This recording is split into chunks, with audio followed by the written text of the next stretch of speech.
Now these dogs love decoys. They love putting their mouths on decoys, which is why this isn't intense. This isn't. Yeah, they know these guys are also at some point going to antagonize them in. Yes, right? They're going to be biting these. That's what they live for. It's pretty safe to say that these dogs don't live in love to heal and ignore a decoy. No, they live in love to grab one. So everything they're doing now, and this is a big part of training, is dog learning that through obedience, they get what they want. They get what they want. That's right. Exactly. Nice. I didn't mean to finish your sentence, but I love where you were going with that, baby. I like it when you finish my sentences, Bob. I like it when you finish my sentences, Bob. All right, so this is the coming when called, and the decoys are going to split. Well done. Nice. Nice control, 5. So that dog shot the alley. And we remember this from trial 2. In trial 2, we noticed that there was some variation in how the dogs did the recall. Some of them, when the decoys would move, they would kind of would flare around them. Yep. Ideally, a dog is going to do straightest line. 5 did. Yeah. Just now. Yeah, baby. Clap it up. Clap it up. All right, so let's recap real quick before we get our next dog in here. First, they have to weave through the decoys. Correct. Focused on the handler. Correct. Good discipline, good control. Neutrality to the decoy. That's and the decoys are being neutral as well. In entry level. In entry level. Tomorrow, when we get to the ones, that will change dramatically. Beautiful. Yep. But decoys were neutral. Dog has to be neutral to the decoy. Keep it under control. Keep it tight. Handler has to be cool, calm, collected, confident, yes, relaxed. The excitement and the nerves, especially being dog number 1 out. Dog number 5 is really dog number 1. See what I did right there? Dog's name is 5. That was slick. That's why you're here, Bob. I'm glad to be here, baby. So anyways, 5 showed great control during that whole process. And then what I also think I want to talk with you about is this is trial number 3. These competitors are starting to get the hang of what they're going to see at the trial. So they're practicing more of what they're going to see here. And so that dog splitting the middle and going right down the pipes on the decoys probably is trained. Oh, that's absolutely something that dog has seen before. Yep. And that is a key part to any type of trial prep. Are there handbooks? Yes. Can you get your hands on a copy of the rules? Absolutely. Yep. But like you said, now we're at trial 3. These folks, even if they physically weren't at 1 and 2, they've gone to Primal Canine's YouTube, they've watched our broadcasts, they've seen dogs doing it in the other trials. Now I think we have John and Luca. Pahisa, yes. John Pahisa from I Heart K9. I Heart K9, I like it. It's kind of like I Heart Radio, but with dogs. So he just commanded Foos. Which is going to be his heel command. Now, John's new to this. First timer, right? First timer. First time competing. I mean, this is a guy, and this is for a lot of people. Beyond, I want people watching this to understand. These folks out here, many of them, this is a hobby. This is a personal passion. Like John, he's got a job. He's got a family. Yeah, he's a fire captain. Yeah. And how many? 4 kids? And he's getting out to practice with his dog, trial prep, and they're doing a good job, by the way. Yep, great control out of Luca. Now, German Shepherd.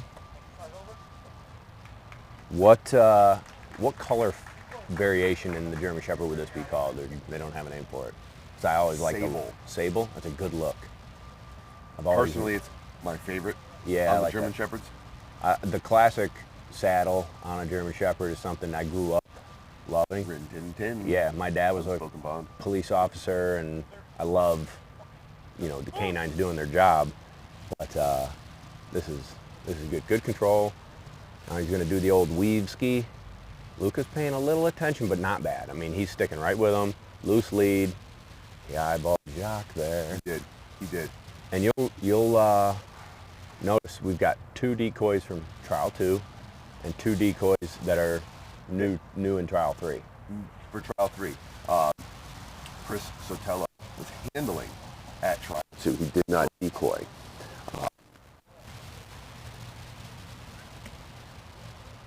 Very good. Action here. All right. I really watch. Yep. I like, because this is where you're going to see eases into that in-between behavior, in-between command where the dog is released for a moment, Yep. and the handler regains the dog's composure. Good control. Let's see here.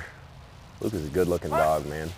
All right, so the dog has been given the down command, and this is where the handler is going to take the walk and prepare for the recall. Now, one thing I like, oh yeah, we're getting a little fired up, baby.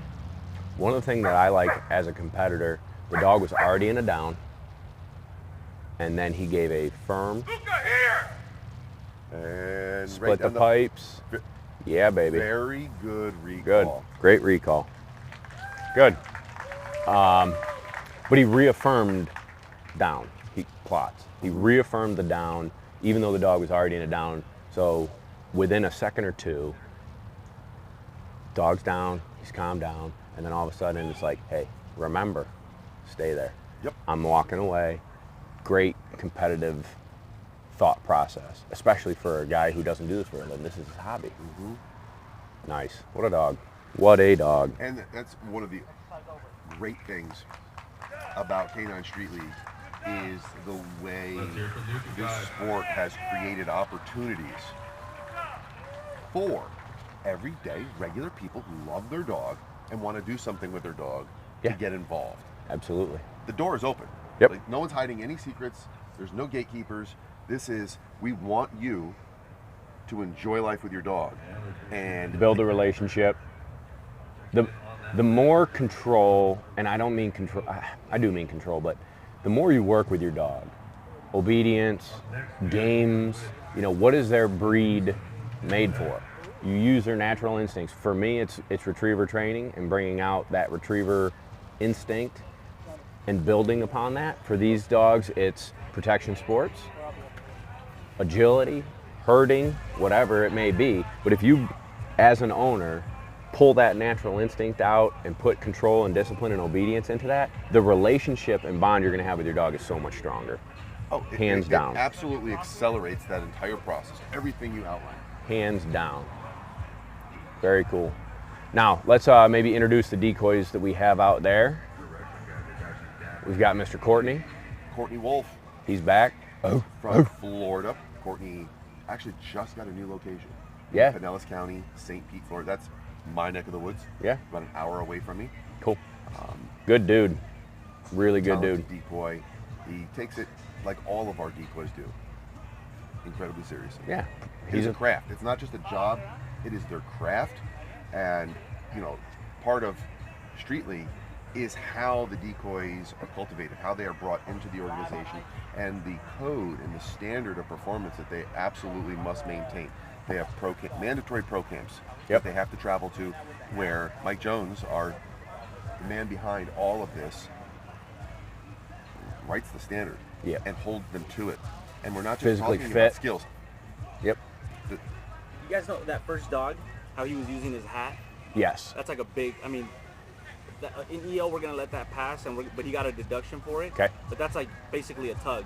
That's like you hitting your dog with a tug and you're getting them all amped up. So Not allowed. And then he was running basically in there instead of just a regular walk, what it's supposed to be. Okay. So he got points deducted for that. Okay. But I know it looked really nice overall.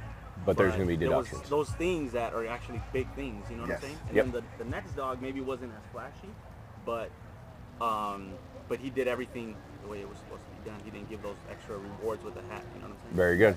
New. Thank you. Yeah, great. All right, so Mr. Oscar, the judge, came over to us and kind of briefed us on the first dog and second dog. The first dog, if you were watching closely, the owner was rewarding the dog after completing it, after the scenario, with his hat. Come off and do this. Get him pumped up, reward him, not allowed. He also was running versus going, walking at a normal pace, and those are deductions. So even though it looked beautiful, there are points taken away from that guy. He got a warning. This is the entry level, the EL, and so it's a fair warning, and he's being a great judge using discretion to teach that guy how to, let me refresh my memory on his name here, to teach Rolando, like, hey, that's not how we got to do it. So on the next time we see you out here, let's crispen that up. All right, cool. All right, we've got, I think we've been a little bit out of order. this is probably Daphne.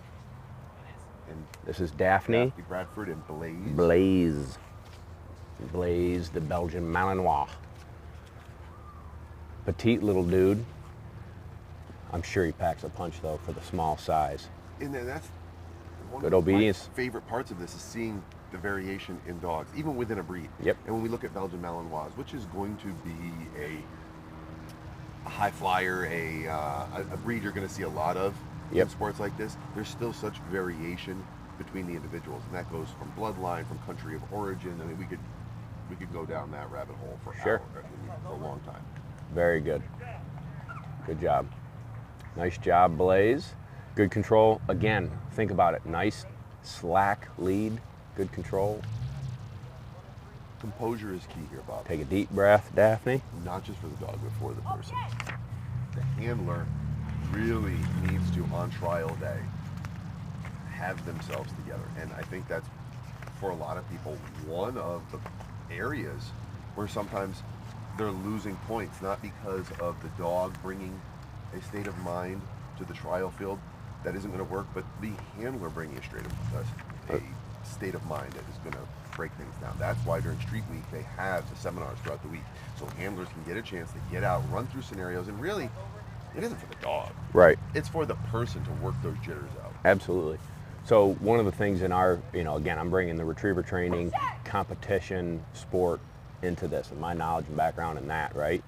And it's, for me, it's like, fake it till you make it. If you're nervous, the dog can't feel you be nervous. That nerves go straight down the leash to the dog and gets them jacked up. Mm-hmm. They're already on edge, they're already excited, they already know what's going on here. If your nerves get the better of you, it's gonna affect your dog's performance. So you gotta take that deep breath, fake it till you make it, and roll on. Oh, baby. Beautiful. Look at that finish. Yep. Look at that finish by Blaze. That was a wonderful recall. There was a little moment, I think the dog took a little slight detour around. Bounce off Courtney's knee. But there wasn't any over-engagement. No, zero. With the decoys. No, just a meow. No detour. Beautiful job, Daphne. And again, still has to show that control. Composure in, composure out. Now, that also, I wanted to get a moment to talk about what our judge, Oscar Mora, spoke to us about earlier. The first competitor. The reality is, the minute you step onto the trial field, you are being evaluated. Even before you get to the line, you cross the fence, you are on the field, you are being judged. That means you must have composure coming in. You must have composure leaving. Right. If you're overly, Rolando is excited, and I'd be excited too with a big Sure. dog like that. But, It that was took too much excitement. And Yep. the judge is going to look at that and say, ooh, are you influencing your dog in a way that could be advantageous beyond the rules? right. You mentioned rewarding with the hat. A lot of people might say, oh, no, he just looked excited. Listen, this is an old trick from years ago. Yep. And I know folks who did use their hats as actual tugs at home. Right. So in training, the hat is coming off and they're playing with the dog. Now they come on trial day, they're wearing a reward. That's right. Now to the everyday person, no, he's just wearing a hat. They don't know what he does at home with the dog. So if you're going to do that, folks, what you don't want to do is on the field during judging, take your hat off and reward the dog. Save that for the parking lot. There's a free tip for you. I won't even charge you. Yeah, no, we see that as well. In our competitions, you're not allowed to train on the premise, so you can't be doing things before your run to work on obedience. You basically have to do that on Friday and come to the show on Saturday ready to work. But there are little tips and tricks, and if you get caught, if you will, you're gonna get points deducted. At the end. But also, he may not have known. So kudos to Oscar for saying, "Hey, bud, great Yes. job, but I can't see it again. Points were deducted, and here's why." And he'll come out doing just fine next time. At the end of the day, those shortcuts aren't going to help you anyway. And what I mean by that is you're better off using the tools that are meant for the job. Yep. You're better off getting a quality tug from, and I'm excited to get to talk about this. Who do we right have now, here? is our sponsor. I mean, we have a bunch of sponsors, but I really need to take a moment to talk about Ray Allen Canine.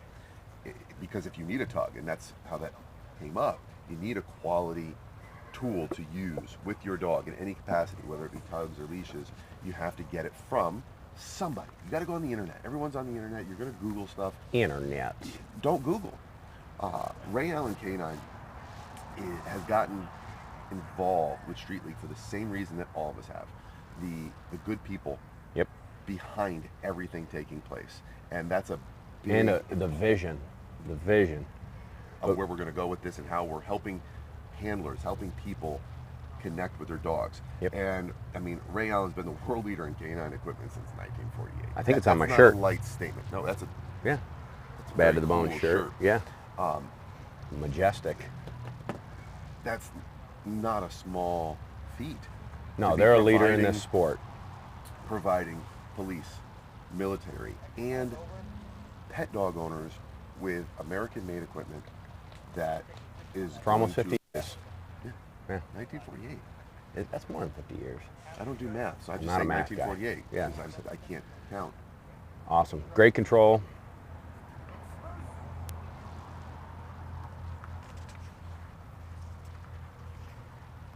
Now this is one of my favorite coat colors, the Malinois. And people say that's a Malinois. Yes, not all Malinois are buckskin black mask. You know, especially when you start getting stuff from the Netherlands, you're gonna see some interesting color variations. Cool. And this black and tan, whatever you call it, it's a personal beautiful. favorite for me. Yeah. Right. So Little touch on the lead and further than 5 inches. yes. So that dog right there, they're gonna get a deduction. Still But when- nice work. When he came through that heel, that dog came way out of the pocket, if you will, that position.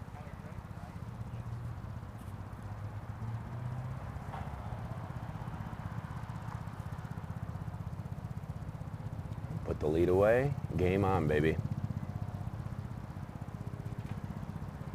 This is always a prime photo moment. Oh, When yeah. those dogs are in that down watching their They're animal so walk intense. away. So intense. Let's see what happens. All right, Ah, so he broke. That is going to be unfortunate. So we had a premature recall. And this happens That's no when good. you train the snot out of an exercise. You It's have to be anticipation. You have to be careful of that anticipation. So what happened there was that dog has seen this in training, and they said, I know what I'm supposed to do. You know what? Why don't I just do it now? Exactly. Yeah, exactly. That's disappointing. But then the dog anticipated the recall, knew he was supposed to go to the handler. All right, Medusa and Zach.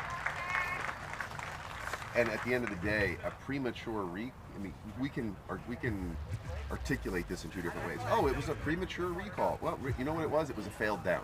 So when we're looking at the behavior and we're looking at what's happening in terms of the judge's perspective, the judge is looking at a handler and a dog.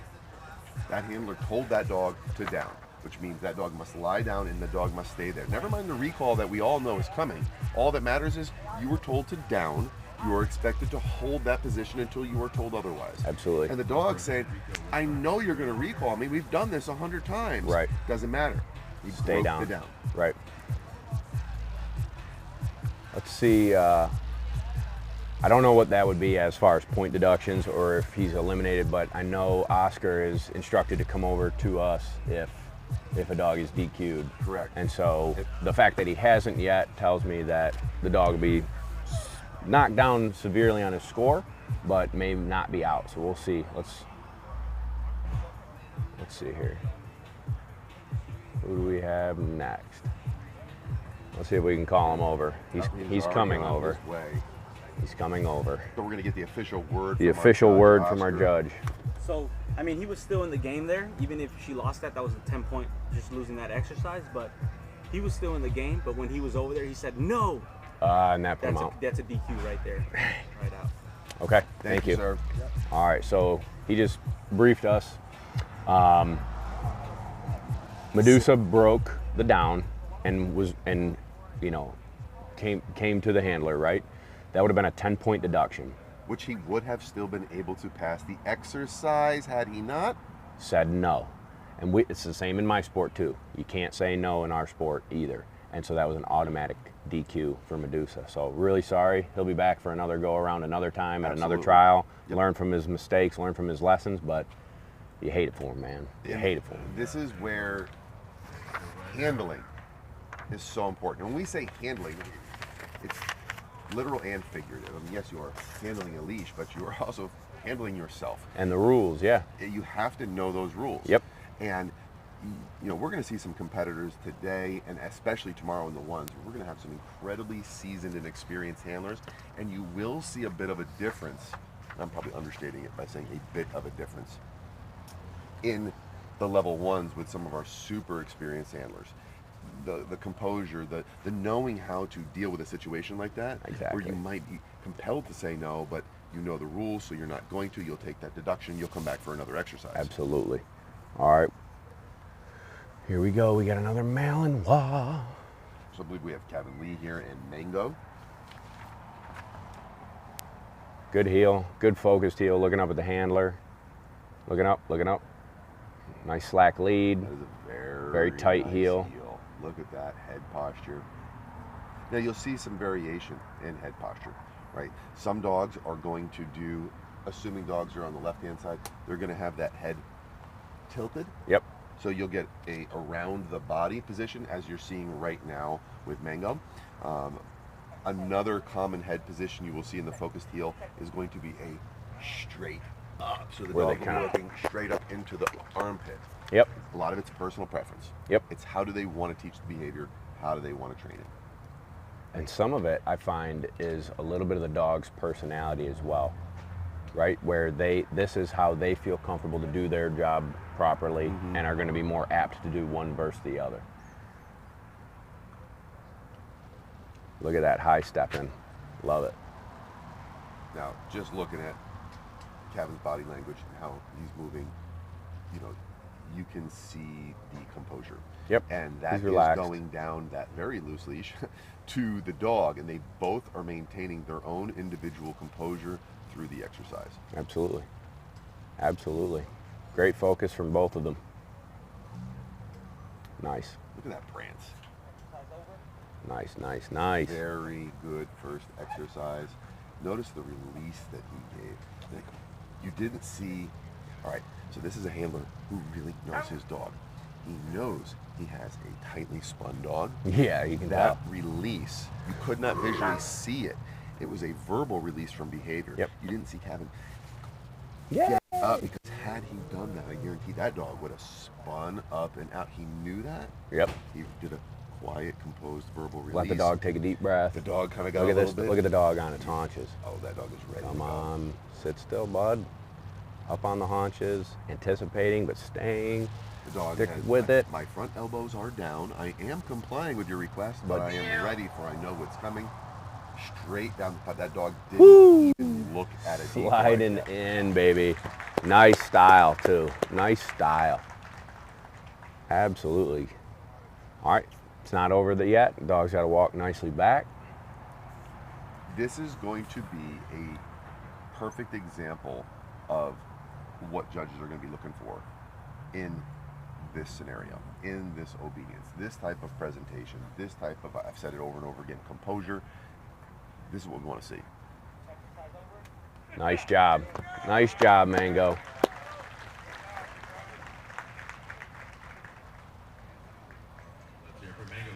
All right, great job.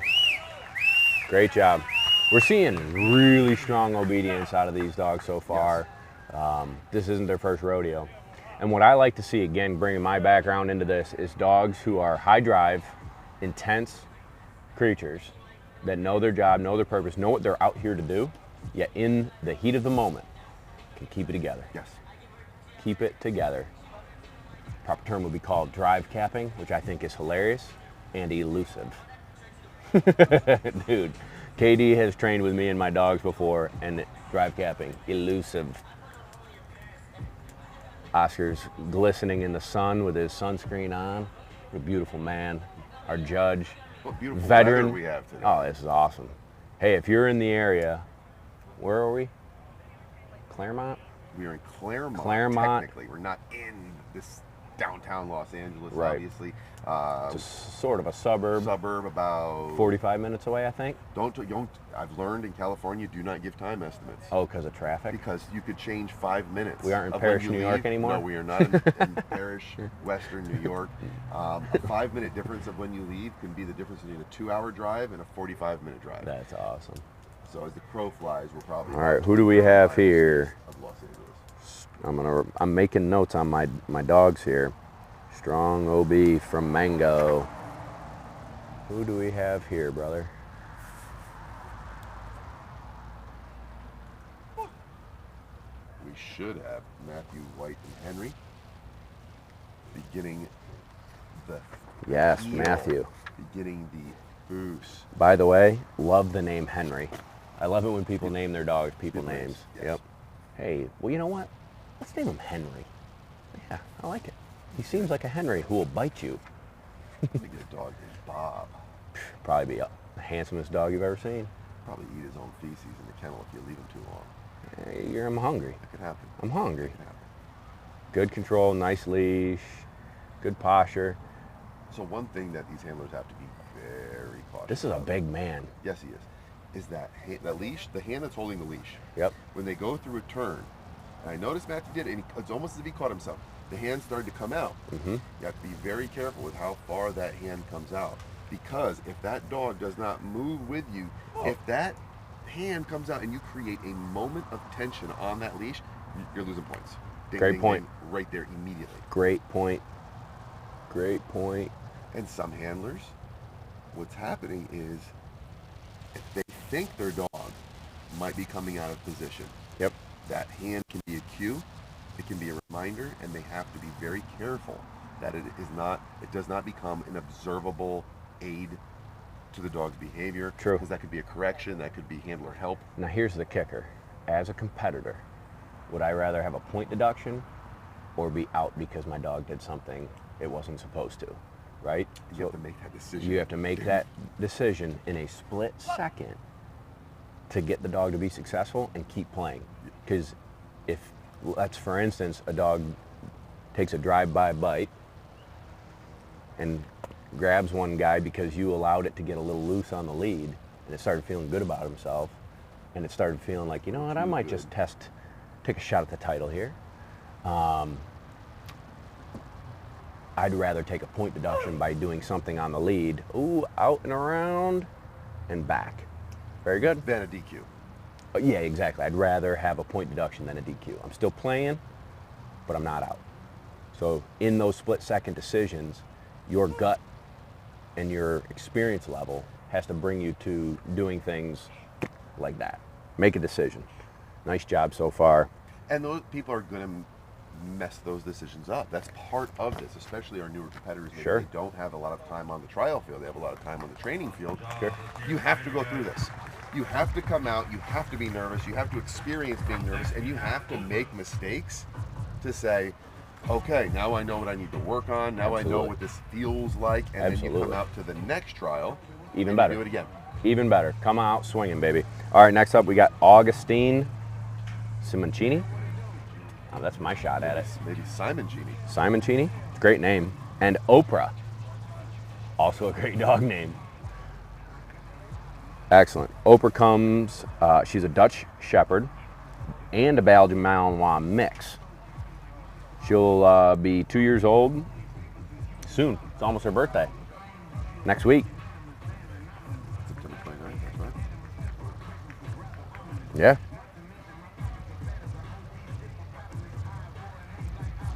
Here we go. So I'm quickly reading Augustine's bio here, and it sounds like through an accident there was some hearing impairment, loss of confidence in certain scenarios in life, and this dog and training the dog has made more confidence in the handler. That relationship between owner and dog can be unbelievable. Can it? Unspoken bomb. Some may say, right? Whoever came up with that was a genius. He really was. That was me. Here we And go. that's you know, that's a big part of everything we're seeing with these humans and these dogs, this partnership. And, you know, going through Augustine's bio and hearing about his personal challenges and how this dog and the process of working with the dog, bonding with the dog, training the dog, has had benefits outside of the immediate context of what he's training the dog to do. No, that benefits your life. Absolutely. That makes you feel more accomplished. You're making a connection with another living creature. There's a certain amount of authenticity that cannot be denied in the Absolutely. human-dog relationship. So being able to participate in an activity like Canine Street League, In a community of- like K9 Street League. that's a whole nother story, which we will definitely be talking about at length throughout today and tomorrow. This is also their first event. It's first timers here. Yes, this is a big moment for both of them. Great control. Now let's talk about the mix between a Dutch Shepherd and a Belgian Malinois. I'm so glad you asked that. This is something that in our world we really don't do. We don't mix like a German short-haired pointer and a Labrador Retriever. You would not be allowed to compete. It's got to be a purebred AKC registered or UKC registered dog. And so in this sport, it's allowed and kind of celebrated. I would say probably in some respects. Maybe, let's talk about that. Okay, so the first thing that really needs to be pointed out is the comparison of a German short-haired pointer being bred to a Labrador is not a congruent example of a Dutch Shepherd being bred to a Belgian Malinois, and here is why. Many will say, and many will argue, that the only difference between a Belgian Malinois and a Dutch Shepherd is what color they are.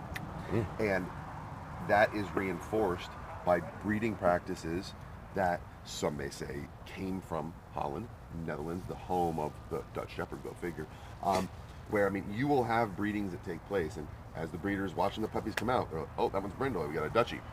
Out comes a buckskin, like, oh, there's a Mal. No way. And based on the country of origin in particular, you will see much greater variation in coat colors, especially if we're calling it a Belgian Malinois. You will see the traditional buckskin black mask. You will see almost like a sable-ish. You will see that reverse, like I was pointing out earlier with Medusa, the color. I like the black and brown. You'll see these color Nice control. variations. So pretty much anything that's brindle is going to be called a Dutch Shepherd, and everything else will fall under Malinois. So it's not so much of different structure and different breed. A lot of it comes down to coat color. Gotcha. Other people will argue there's massive temperament differences. Yeah, that's what I've heard. And, you know, again, I believe it, a big part of it, my personal belief, is it's going to come down to country of origin. And beyond country of origin, beyond breed, it's the bloodline. Yep. You know, a breed is a general suggestion, but within breeds, Getting a little whining out there, a little antsy. Sit still, bud. Don't do anything crazy here. But we're also looking at the kennel, and we're looking at the exact lineage of dogs. Oh yeah, oh yeah. All right, you know, Doing the a little dog got eyeballing. a little distracted, Little but eyeballing. finished. Yep. Finish strong, little eyeballing, but nice control. Very The good. dog completed the exercise. Does that make sense? Yeah, no, it does make sense. It- Absolutely. But I do notice that it's in this world. It's not even. No one blinks. No one bats an eye at it. Nope. Oh no. Okay, now I have a personal question. Like, All right, go for it, baby. Nice job. even outside of it Nice being job, accepted Oprah. in your sport and your organization on a personal level, is that something that perhaps some bird dog or gun dog guys ever contemplate? I mean, I would really like to put this Brittany to a lab to accentuate the qualities of a Brittany, say, and the qualities of a. Are people doing it? They're hunting with these dogs, and they're just not trialing them. Is it that taboo, or that there is no benefit in the behaviors that these breeds offer to even want to do that? Does that question make sense? It makes sense. So I'm gonna try and do the best I can to give them. This will be my opinion, right? Yep. So I think when people try and pull great characteristics from one breed and great characteristics from the other breed and mash them together, it doesn't always work out. So you might be pulling. Oh, wait. We got an update from our judge. So there was a point there where he switched hands from the leash. He was on the right because his leash was supposed to be on the right, and he picked it up with his left. So he lost a bunch of points for that. You gotta make sure you can't do that. You gotta take this. Got it. Okay. Thank you, sir. Okay. Switching hands on a leash. Point deduction. You have to know the rules. Yep. And again, it could come down to he knows that rule, but in the heat of the moment, the nerves, all that stuff going on in his first event slipped his mind. But yeah, you got to come to these things well prepared mentally as much as the dog has to come prepared. So anyways, let's get back to that breeding question.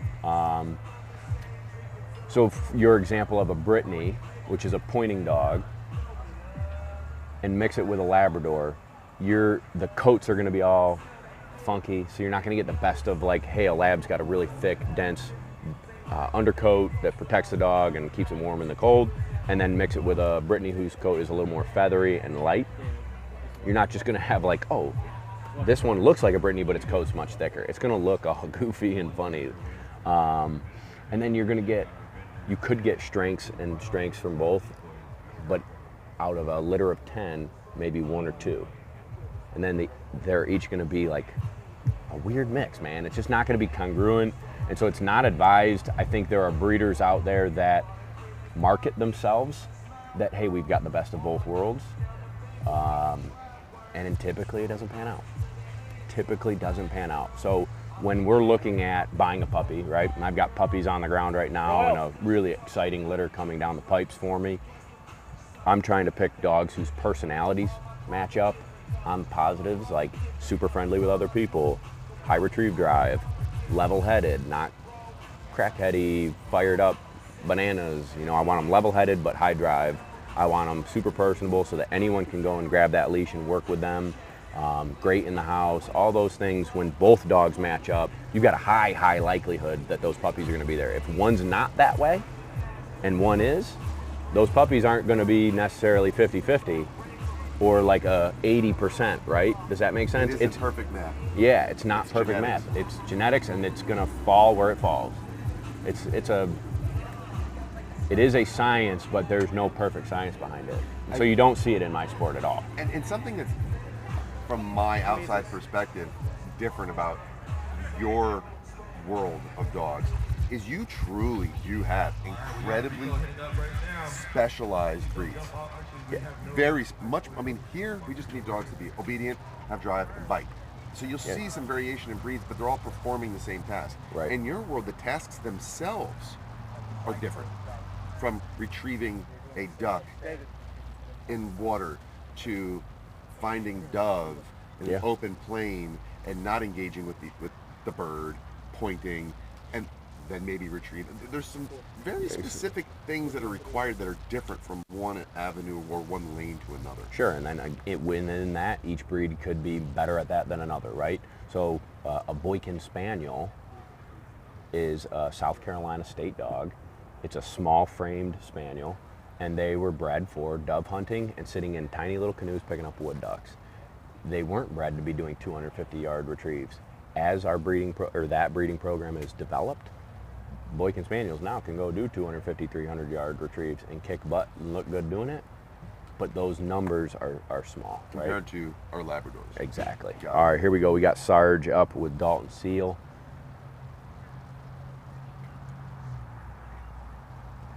Oh, this is actually Ken Barrios and Rico. Oh, my bad. It happens. Getting old. I'm getting old. I am getting old. Rico's a 4-year-old Malinois. Again, we're seeing that sable coloration.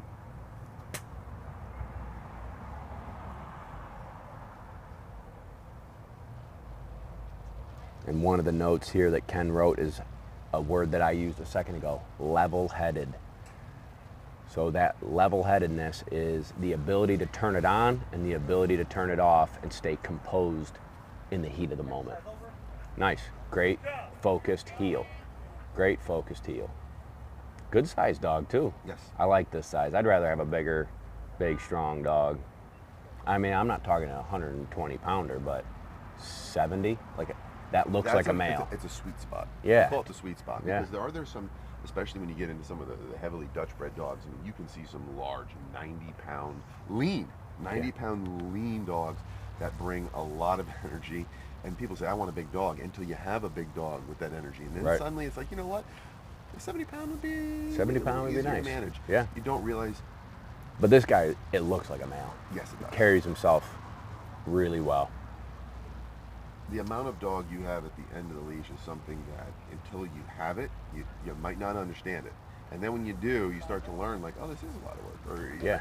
And it's also not it's, you know, sometimes the tiny ones, the 45, 55 pound males or females, I mean, they pack just as much punch and more drivey and crazy too. So Well, it's interesting watching them on look at that. long send attacks, because you get that 40-pound missile Yep. coming at you, and that's when we start getting into physics, you know, speed and velocity, and you know that smaller dog sometimes can travel a lot faster. So when they make impact, it's a different situation than like a 120-pound dog that's moving a lot slower that kind of just jumps up. No, these dogs are coming through the air.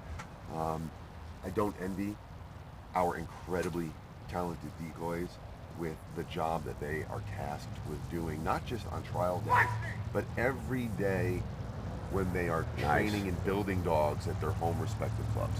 Very good. And all of our decoys that we see here today, they're not just come out and do a trial. No, these are all individuals who do this day in and day out with their clients, with their club members.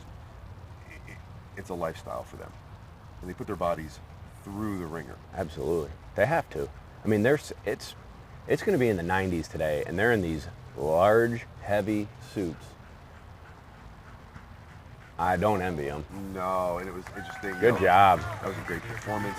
You know, in the last break, I don't know if the camera feed caught it, but out on the field, I got to see a great individual who's out there bringing them water, Matt Wilson from Ray Allen K9, our main sponsor for K9 Street League Trial 3. And I got to spend some time with Matt. He's a great human, a great individual, and loves this sport. In the conversation we had, we realized, you know, why all of us are here. Yeah. Why all of us are here. Why is Ray Allen supporting K9 Street League? Why am I here? Why are you here? That was pretty clean, huh? Yeah, it looked good. People involved. Held it together. I could only take 1 point over there. He kind of widened out a little bit, and that was about it. Yeah, So it's great dog work. Yeah. Thank you, sir. Really level-headed.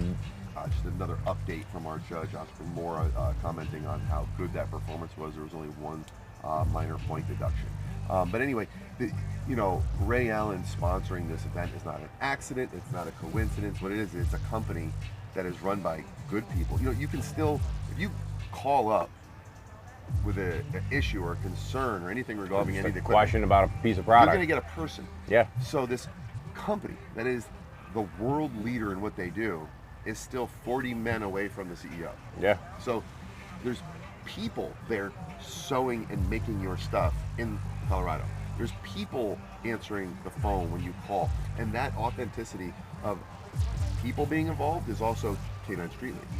It's Absolutely. the vision that Mike Jones had for this organization. The reason why when we look out here and can see spectators lined up across the field, We have several hundred people here.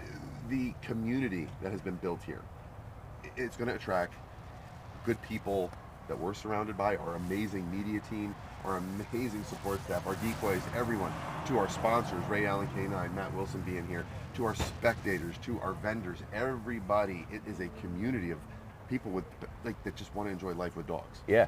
Selfishly, I'm pretty fired up about the food truck. It's already almost lunchtime, I feel like. The food here, folks, time out. Killer. The food that has been at every single K9 Street League trial has been top notch. Like I said, if you're in the neighborhood, come watch some dogs work. All day today we'll be out here. All day tomorrow. Let's go. Let's see, who do we have let's going right now? Could this be Dalton and Sarge? This could be. It is. Sarge, what a good name. He's a little out in front. Look at the handler's left hand. That's something, he's aware that his dog is forging. Yep. And if you notice that left hand, It's kind of pulled back a he's little bit. cocking it It's back. tense too. So what that tells you, right? What that tells me right now is that handler is nervous. Yeah. He's concerned about what his dog's going to do. So that's almost like an automatic kind of, I don't want him to forge, but the problem is he is setting himself up for giving the dog a correction. Which actually, I think I just saw tension in the leash you did. around that corner. So he's going to be losing points through that. And what's important for this handler right now is to not think about that. Just take a deep breath. Just take a deep breath. Keep going. Yep. Just because you lose points doesn't mean I don't you're think he out. breathed that whole time. I did. So we heard him. I felt the yeah. exhale. Yep. So we've got to stay composed. He's doing a little bit. Get him under control. Get him back. All right, here we go. You have to be able to let go in between exercises. You can't think about, oh, I lost this many points, because so what? You know, you're still in it. You're still in but it. If you get wound up, now you're sending that down leash, and you can actually push your dog emotionally, mentally, into a state of mind that's going to exactly lose and make a mistake. Yep. Yeah, exactly. And that just comes from experience, guys. That just comes from time in the like trenches. I just want to be like, over hey, and over again. Loosey goosey, baby, feel good. Whiskey helps. You have? Oh, I was gonna say you have a shirt. No, because that lies. Whiskey doesn't help, although it can. All depends. Great job. Hey, that was better than the first one. That was better than the first one. And now, you can see the handler changed. He had a moment of relaxation as he felt like, okay, my dog's got it. Yep. Just take a deep breath. Just take a deep breath. And that can help the dog. That can actually help that dog go, oh, Dad, you're okay now? Then I can be okay. Yep. Here we go. Back up to the line. I like how he took a little moment there to gather himself, gather his dog. All right, I got a question for you. As far as tools in Canine Street League, like no prong collar, or can they have a prong collar? Is it a flat? Like they all have flat collars on. Are we using the flat collars, choke chain? Like they can have up to a 2-inch flat collar. Okay. Typically, they also can have an entry level. In the entry level, the rules do specifically state that they can have make it. Ooh, son. Nice. Good. Nice. Have a slip lead, or sometimes called a dominant dog collar. That's going to be different than a pinch. Pinch is going to actuate all around the neck with the prongs. The slip lead, it's just a singular lead that goes around that can tighten, but they cannot use it for that. You're right. They cannot have that actuate. I got you. And influence the dog's behavior. Correct. They can wear it, but they can't use it for what it's meant for. Correct. I got you. And they must have a 6-foot lead. Now, typically, you're going to want to Dog's still just out ahead, just a hair. Yes. That would be something to work on in the future. Yes. You know, not bad. Very good work.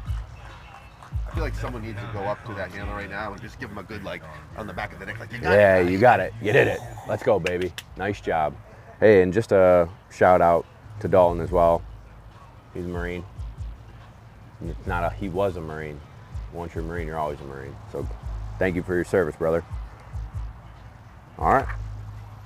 Nice job, Sarge. I'm going to make a little note here.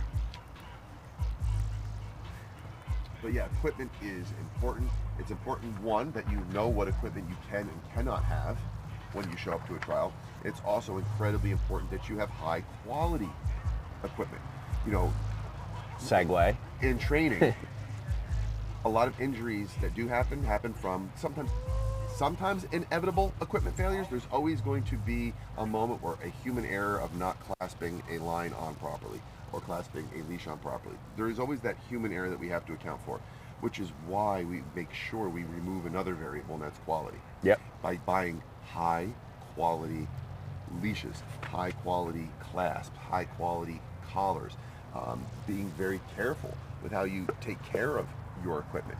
And again, I mean, this applies to whether you're into what's happening here, but even your pet dog ownership. Yep. Anybody who owns a dog has to realize the responsibility they have in managing and controlling that animal, especially out in public, not just for the public safety, but for their dog's safety. So the dog and that could be a golden doodle to a pit bull to a Belgian Malinois to a Shih Tzu. Yep, absolutely. I mean, just having nice stuff. Buy once, cry once.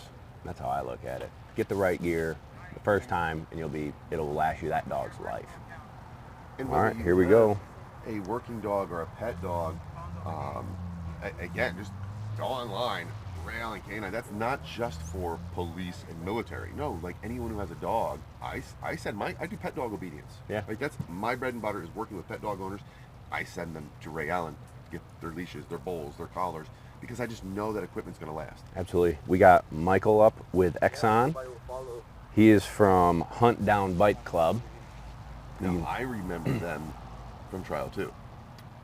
I do too. I'm more of a face recognition guy. I remember the name, Exxon.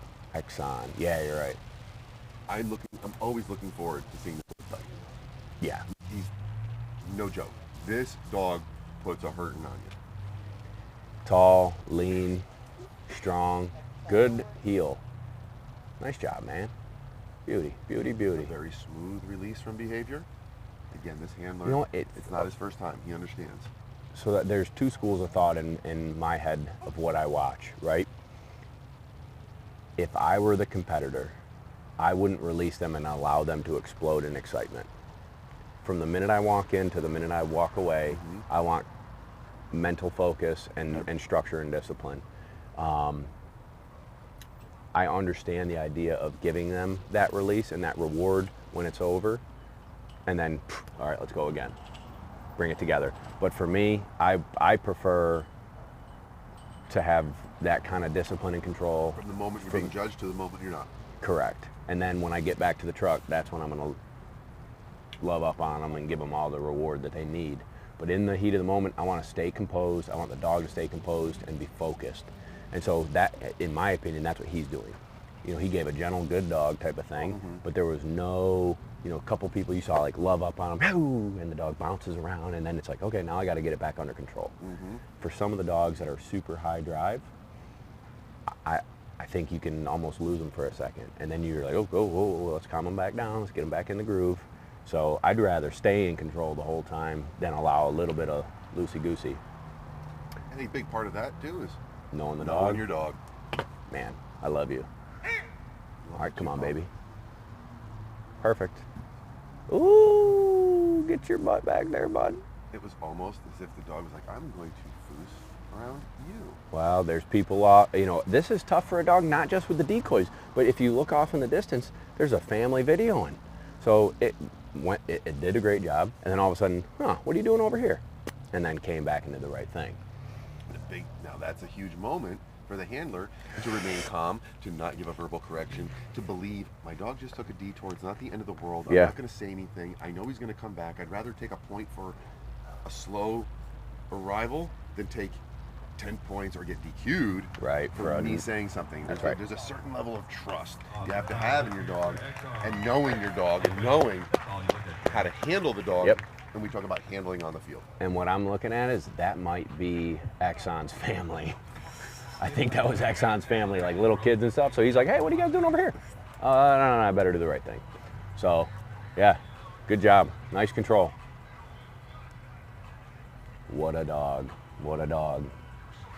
And the best part is, you know, we're watching these dogs doing this obedience. We're watching how they're interacting with decoys or not interacting with decoys, knowing that what we get to do this afternoon is watch them slam these decoys. That's right. Watch them doing what they really want to do, which is get these gentlemen in their mouth. Yeah, I can't wait for that, buddy. So let's double back on the conversation I was just having about staying in control and whatnot. When I train, there are certain dogs in training that I will keep that control throughout, and there are other dogs throughout it I'm going to build up, I'm going to pump up. I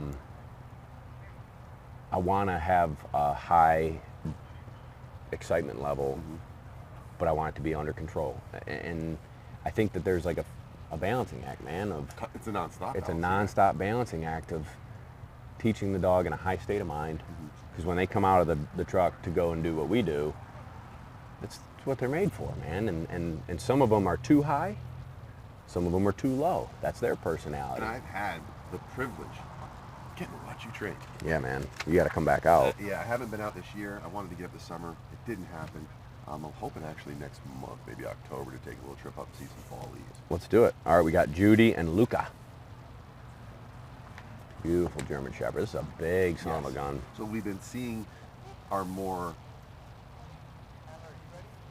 aerodynamic Malinois. Now we got a little bit more of that square German Shepherd. Now one thing I just noticed was as she came up to that line, watch her hand with that leash. She's already ready to give a correction, and you can't. You can't. You have to let the dog make a mistake. Oh, there was one. There it is. And her hand is poised in such a way that she's not helping herself avoid maybe her own instinct, which is giving that little flip of the wrist. Yep, exactly. She's better off putting more slack in the line there's tension on the leash again there. Yep. She's better off putting more slack in the line so that if she does make an inevitable little wrist movement, it does not go down the leash. It does not actually influence the dog. She won't get a deduction as long as that tension doesn't happen. Absolutely. All right, so cool part about Judy is she is a groomer. And in capital letters, no frou-frou dogs, she does the grooming on the police canines. So that takes... That says a lot about who she is as a person, her Yeah. demeanor, her own temperament to Yeah. be able to handle. some of these high caliber dogs. And maybe if you're a groomer, I mean, how often? It's not like you see them every day. Right. And for a dog to be handled by a stranger, that stranger has to bring a certain temperament to that interaction. Cool, calm, Dogs collected. know who you are the minute they smell you and see you. And I say it Absolutely. in that order. That's a good point. Awesome. What I'm wondering right now is how those decoys smell, because I bet they're sweaty. Some of those They're putting out suits some are odors. probably very ripe. Oh gosh. Now, recently, you had an opportunity to hang out with, possibly train with a good friend of mine, Luke Lucier, up there from Shogun Working Dog Club in Pennsylvania. Now, he came out to get a Labrador from you. Yep. Did he bring a suit? He did. So you got to see some suit work. I got to see some suit work. I got to put a suit on. You put the suit on. This is the second time I've done it. I've felt the power. Let's go, baby. Come See on. that recall? He's eyeballing those decoys, I but like that. He took a look, but he didn't act on it. now this would be a thought. The dog didn't finish the perfect here and sit, and then she grabbed the dog and put the collar on. I don't know if that'll be a point deduction. I'd love to get Oscar's She's take better on it. off putting that leash on there than giving another command. Well, the dog didn't do anything wrong. It just Right. wasn't a complete. I'd rather Right. take a deduction for a 45-degree angle than take a deduction for an additional command. Great job. Yep. There's the Luca guy. So, but that would be, again, in my sport, I can't touch that dog until I take the duck from its mouth. And in fact, at the master level, I can't touch the dog and put a leash on the dog until I'm past the judges and beyond, like, we're done, right? So we wouldn't be able to put a leash on until we're out of that fence. Got Okay? it. And so if I did that, I would get deducted or could get thrown out. So, interesting. And you see a lot of new handlers doing it because they're like, oh, we did it. I got to get this dog under control and get out of here before anything crazy happens. Tell me, I want to hear more about the suit. Oh, I all want right. to So hear more yeah, about you in the suit. yeah. So Lucas and his friends bought 2 puppies from me out of my Memphis litter, who's my sweet baby girl. She is, I met her. She's an unbelievable competitor and family member. And like, you know, I met him through you type of thing, and it turns out he's nearby me fishing and sends me a message and he's like, can I come and watch? I'm like, yeah, dude. And this is like a year ago. Yeah, come on. It's pouring rain when he shows up. So we're standing in my barn, hanging out, just talking dogs, and that relationship kind of developed. And he's come back a few times as they come up to my area to fish, that now it's nice out and they get to see what we do.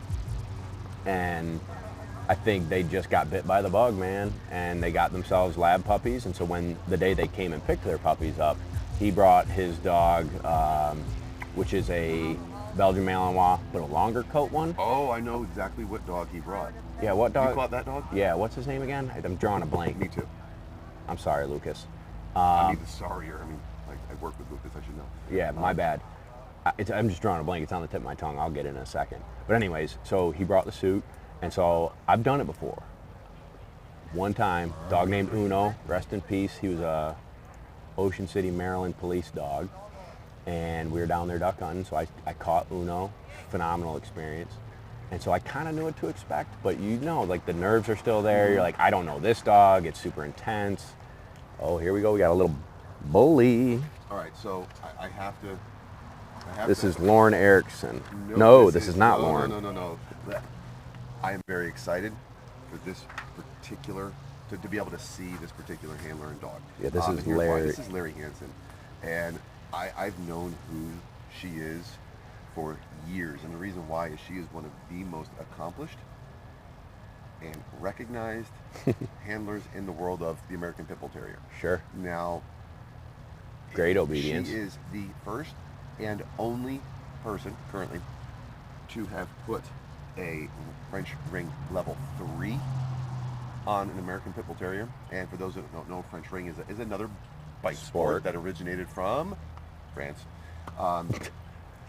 Real riddle there. Nice job, dog. Very high levels of obedience and lots of acrobatics from the decoys. You know, the decoy's job in that sport is going to be different than the decoy's job in this sport, the way they interact with the dogs. Lots of jumping around, moving, and to be the only person to have gotten to that level with a pit bull is a huge accomplishment. So to be here today, getting to commentate this event and see somebody handle who I have watched for years, and in many cases tried to get advice from and learn from, watching her handle, because I'm a big fan of the bulldogs. I'm a big fan of pit bulls. Yep. 2 at the house right now. So to see somebody out here handling this breed that you don't see very often in these sports, we're seeing it more now. But I mean, she's a veteran. Yeah. Love it. This little guy. I know. Now this would be a Staffordshire Bull Terrier. Beautiful little dog. I'm pretty sure it looks like one. I can't confirm. Sometimes I have seen some small pit bulls, but this is the Staffordshire Bull Terrier in the family, in that realm of dogs. Only it's going to be a smaller stature, a little stockier. Of course, bloodlines will vary. Really, but this is a little small dog. Yes. This is a peanut. They're so much fun. They're Dude, so much I can't fun. wait to see this one do the next step. Yes. Yeah, absolutely. So back to taking a bite from Lucas's dog.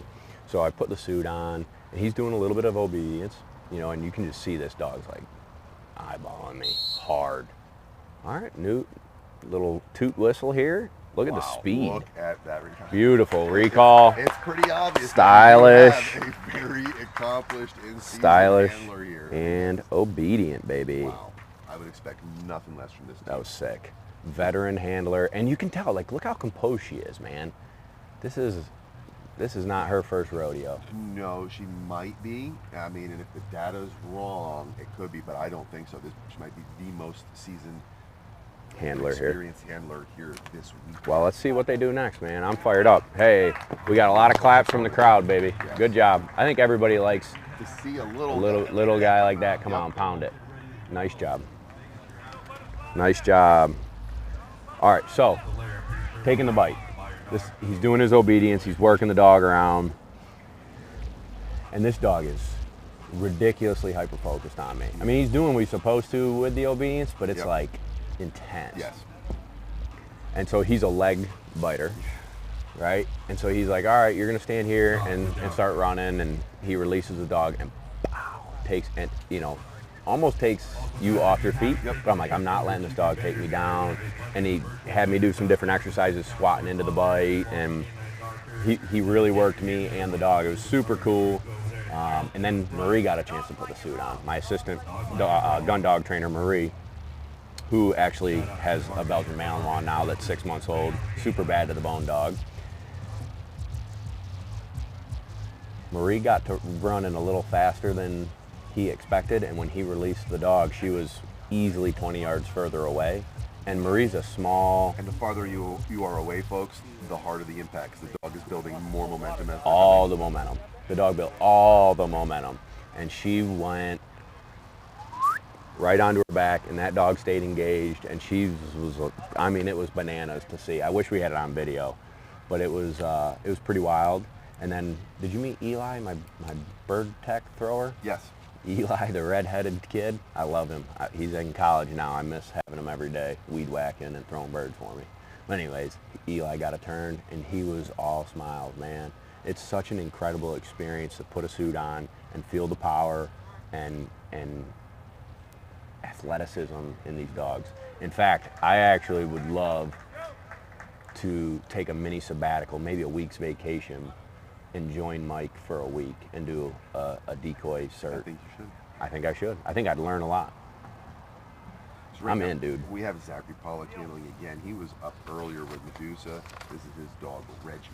Here we go, Reg. Very handsome dog. Yeah. Oh my goodness. And if I remember, Medusa is out because he said no on the recall. Yes. So he's still in the game. This is the nice part about having multiple dogs, dude. Come back out and get You can it come right. back out and get it round two. I highly encourage people, when people ask, they get a puppy, right? And they train it to a decent level. Let's say it's 1.5 to 2 years old, and they want another dog. Or maybe that they've got a 6-month-old puppy and they've just gotten eaten up by whatever sport they're into, retriever training, like dog sports, protection sports, and they want more. I still suggest people wait until that first dog is 1.5 or 2 years. Yes. Like, get that dog right and then bring another one into the family. Now, it's important to note that this team, they won the sideshow that took place. And For real? This team? Yes, this dog and this handler won the sideshow. Now, the sideshow was an exclusive invite-only event that took place during Street Week. And it was all surprise scenarios, meaning these handlers showed up with their dogs and they were just told to go to a location. Like, they were given the Dude, this is the show coolest. up at the corner of this and this. Yeah. And the old that's all they knew. at 9. That's all they knew. And this took place in a parking lot, in a building, not on a trial field. There weren't cones and fences and judges. No, this to the dogs. The idea was for the dog to not know they were. And it's not a scenario that's technically been trained. They had no idea what was going on. Yeah. So for them to have won this event is very significant. It says a lot about this team. All right, let's keep it together here. Keep it together. This is intense. So now, right now, looking at that dog, you can tell what that dog wants to do. He wants to bite, bud. He's anticipating the potential of is he going to get a scent? Is he going to be sent on a decoy right now? So here's what I'm picking up. He's not focused on the handler right now. He's focused on a decoy. From the minute that dog was put into the down, the dog instantly started targeting one of our decoys. Yep. I can't tell which one by the angle. I can't see where his head is at. But things like watching the dog's mouth. Like, he panted for a minute and then he stopped and actually started trying to take an odor. He was trying to gather information about what's going on, and he pulled off a recall. Even with all of that, even though we knew that dog was looking at something, he still was able. Yeah, look at him. The decoy was smiling. He's like, ugh. Yes, Chris Corley knew. So obviously, I think the dog was interacting with him mentally and emotionally. Yeah. Because it's written all over our front decoy. Yeah, he's just smiling like, he was expecting thank to get a you. bit, and we got a nice and pleasant surprise for him. This dog hails from the Emerald Isle, Ireland. I used to live in Ireland. You did? Yeah. That's when you. I played rugby over there. Yep. I love Ireland. Nice job, man. Come on, Reggie. Great. Oh, take a look at the dog. As soon as he released the dog, refocused again on our decoy. Yeah. That I am looking forward to seeing the bite work today, Dude, Reggie. me too. With the amount of focus and intent he has on our decoys, I think he's going to punish someone pretty severely there. Nice work. But the way the dog snaps out of it, even right there, that dog wanted to go downrange, downfield, and he got the heel command. Off he goes. Great control.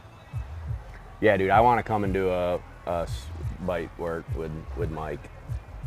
Maybe this winter. I'm taking some time off for myself. Maybe I'll come in December or something like that. When hunting season's got a little break, I'll fly out, hang out with Mike. Let me know. I'll jump on a plane and come out. Dude, that'd be sweet.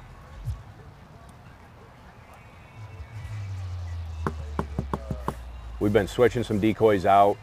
Yeah, we have to. They've got to stay rotate them so they hydrated. can get Speaking some water. of, we should get hydrated. High quality H2O. I love it. That's 2 movie quotes now from Adam Sandler.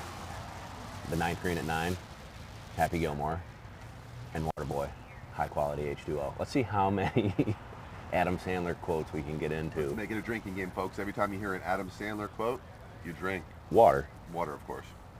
Oscar, real quick. Yeah. You walked up to him at the end.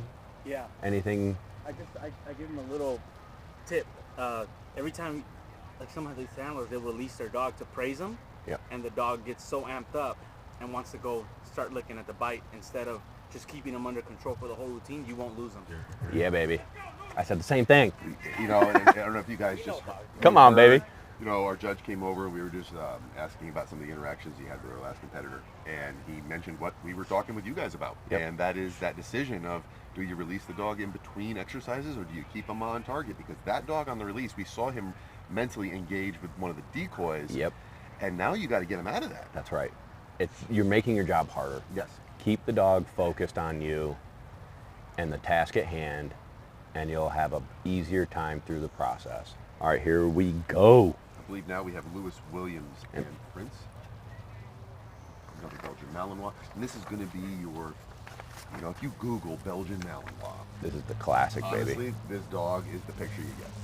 This is a classic looking dog, From very structure to powerful. color, this is what you're going to see in the Google search engine of Belgian Malinois. You see how refined the face is? It's a little pointier than, let's say, Reggie. You know, both Malinois, you know, Reggie, you probably call it Malinois X after the name. But you see the difference. The structure is going to be different in addition to the coat. The head shape, subtle differences in the stop and the nose. This is a very refined, but pointy. You see a lot of these type of dogs. Now, one thing I'll point out that I want everyone watching to look at, you see any fat dogs around here, bud? No. Every dog is fit, trim. You can see a little bit of rib. Which is not the end of the world. It's a good thing, folks. Yes. We want to make sure that these dogs are athletes, right? An overweight dog has a harder time regulating body temperature. When they're having a hard time regulating body temperature, their brain starts to go because now they're hot. They're not thinking as clearly. Mm-hmm. So That's what humans do? Yeah, absolutely. So if you want sharp brain function, having a fit dog will help keep them their endurance up, right? So they've got better endurance for doing this stuff, so their mental clarity stays sharp. Then the other thing is on their joints. These dogs are running, jumping, slamming, biting. They're very active animals. And like if they should were be. overweight, their joints are going to take more pressure, more concussion, and at an older age, you're going to see them wear down quicker. That's what I tell my clients, what I tell people who I do get to have that dialogue with about weight is, I want you thinking about your dog as a senior citizen. Yeah. What's it going to be like? Well, he's comfortable now. Oh, well, that's debatable. But anyway, let's just say he is, which I know he isn't. What's he going to be like when he's 10 years old? Or what is she going to be like when they're 13 and they've been carrying that extra weight? And now the connective tissue is wearing down just by nature's course, but they're still carrying around 25% the weight that they don't need to. Exactly. And the other thought is, if you've got let's say this dog is 70 pounds. I mean, he's probably not, but let's just say 70 pounds. If he's 7 pounds overweight. That's different than if you or I are. Right. If I'm wish I 7 was pounds only 7 overweight, pounds. you may not notice it very much. But on a 70-pound dog, that's 10% body fat, or 10% more weight on his joints. Yes. That's significant. So, even if it's a pet dog, if it doesn't have a job, people will be like, yeah, but my dog doesn't do this stuff. Yeah, but it's not about this. It's about the health and longevity of your family pet, your companion, your competitor. Keeping them trim on the lighter side is better than on the bigger side. I'd rather have a dog under than over. Me too. Me too. Lean muscle. Let's be. And another thing for my world, I'm sorry to interrupt. People will think that little bit extra body fat will keep them warmer on a duck hunt, and that's the complete opposite. Because their body has to work harder to get from A to B, that they're burning so much energy that now that body's not going to, that energy that the body has is going towards exerting itself, getting the duck. It's not able to keep the dog warmer. Does that make sense? Yes, it does. Okay. Yes, it does. Yeah. So you're using that energy too much to go get the duck. Therefore, it gets colder because its body doesn't have enough energy to keep it warm. Got it. Lean, Makes complete mean sense. machine. Canine obesity is a very real and very serious problem, especially here in the United States. We see an overabundance of overabundantly fed dogs. Part of it is due to just lack of education. People just don't know what a fit dog should look like. Yep. One of the major contributing issues is the normalization of overweight dogs. So you get a new dog owner who doesn't know much about dogs. They go online, and if every dog they see is overweight, it's become normalized. They think that's what the dog is supposed to look like. Even though all those dogs are suffering, they're all going to be dealing with issues related to that weight. That person doesn't know. There are other people who do know, but through some of their own personal dysfunctions, they just cannot do what's best for the dog. It makes them feel good to overfeed the dog, and they have to work through that individual struggle as well. Absolutely. And the dog, at the end of the day, folks, everything in a dog's existence is dependent on that human and that handler. We have a responsibility to these animals when we take them into our lives to provide them with the best life possible for them, not just us and our own issues. That's right. All right, here we I'll get go. off that soapbox. Don't get Daniel started. and Capone. No, it's not. That is not, because I heard that dog was pulled from our lineup, I believe. Okay, we got Roosevelt and Lethal. My apologies. I gotta find them here in my note skis. He's got that long sleeve. I'm hot and I'm in the shade. Dude, people that live out here are built different. I'm hot, but I'm from New York. Here we go, I got them here. Home club is Hunt Down. They've got a showing. Yes. They got a good group of folks out here. A lot of our clubs are out here thick. I mean, if you look out in the spectator section, you can see the tents, you can see the flags. That's another thing about Canine Street League that's pretty awesome, is it's a different experience in terms of the crowds that come here. We have, at every trial, we've had some people who have never been to one of these events ever. Yep. But they've heard about it and they came out. It's a very welcoming organization. It's a very welcoming feel when you come out. That's why we're telling you guys, if you're in the area, come check it out. Check it out. Pay Come say attention, hi. Follow Canine Street League on social media and stay in tune with when these events are happening. You're going to see more and more of them as time goes on.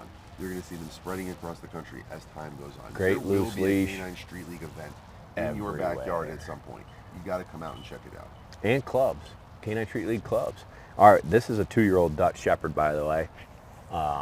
And in his little bio, he talks about they enjoy doing tactical training with many local police agencies. Mm-hmm. I think that's sick. He's having a good time with his dog. It goes back to what we keep Little saying. baby pop on that lead. He has to be careful of that handling. They kind of just shrugged at each other like, we both saw that. It Yep, happened. it happened. Now All move right. on. Yep. Okay. Dog's little mental fart there. The dog has broken. So remember earlier when I made a comment about re-establishing the command before you make your next move? Dog was in a down. They kind of talked to each other a little bit, and then he started walking, and all right, come on, baby, get there. And the dog stood up in anticipation of healing, and then was like, oh shoot, he didn't say anything. And great control to stay there, right?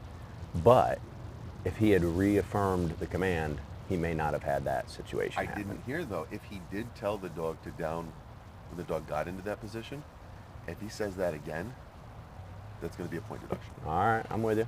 So, and the dog that we observed previously, that dog automatically down in anticipation And then of he gave the getting command. a down. I got so that first down was a default behavior, and we see that a lot. We see that a lot where dogs, when we train these, we have to be very careful, folks. Here's a little training tip for you. Watch out for routine. As much as you do need to know the routine of the sport you're going in, you have to be careful in how you apply that in your training, because that can bite you in the butt if you have a dog who decides to short circuit that routine. Yep. The dog might Anticipate. decide, well, let me just skip this one because I know what behavior is coming next. Yeah, and I want that behavior. Yeah. I want to do that more than this. So that's where control is important. So if the dog automatically downs, you are allowed to then say, down. So now there's an expectation of, oh, he said it, I can't move. I believe he did tell that dog to down. So if he had said it again, that was some pretty savvy handler. That handler had to make a decision. Do I give another cue, or do I? My dog's holding. You know what? Let me not give another cue. Take the point deduction for the broken But not position, double point deduction. But not a. Yeah. And those post points add up. And hey, to the dog's credit, the dog didn't move. Perfect. The dog broke position, but stayed there. Yeah. And then did a recall. So he probably saved himself. So there was some damage control there. And as a handler, all right, here we go. Damage control. Brad Wilhelm with Vegas.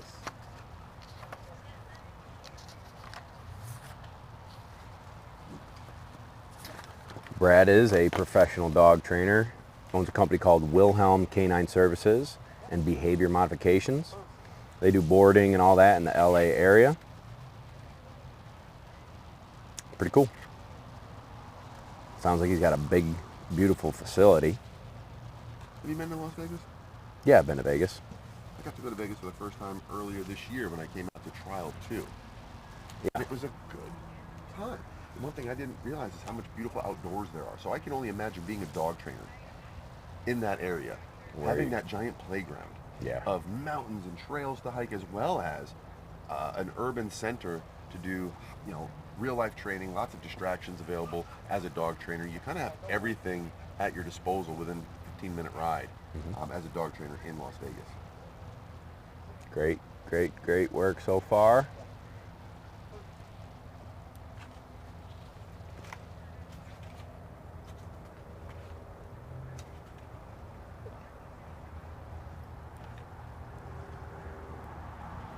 Great work so far. You can tell this guy's a handler and a trainer. Yep. I'll tell you what though, the dog is eyeballing every single decoy. He's thinking about Come on, baby. Not to make a mistake. It doesn't look like he's anticipating doing something wrong, but he's like just looking at him. Would you look at that? Just look at it.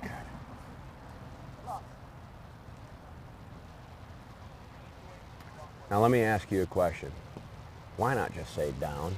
Why does everybody have to have a funny word like you say Chad for sit? Chad. Why? What is the point?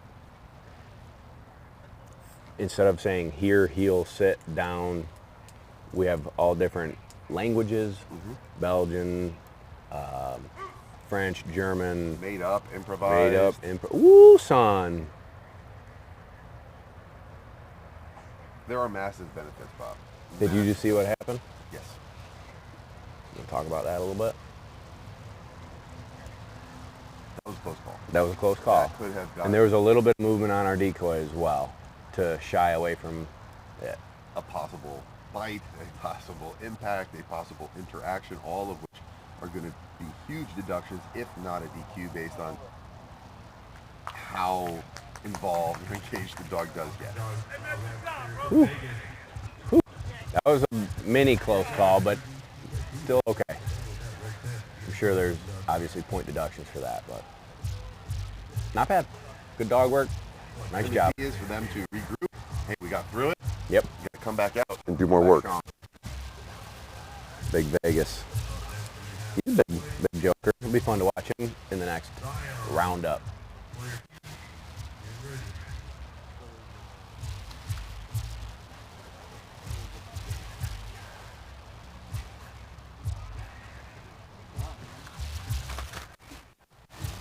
All right, so coming up.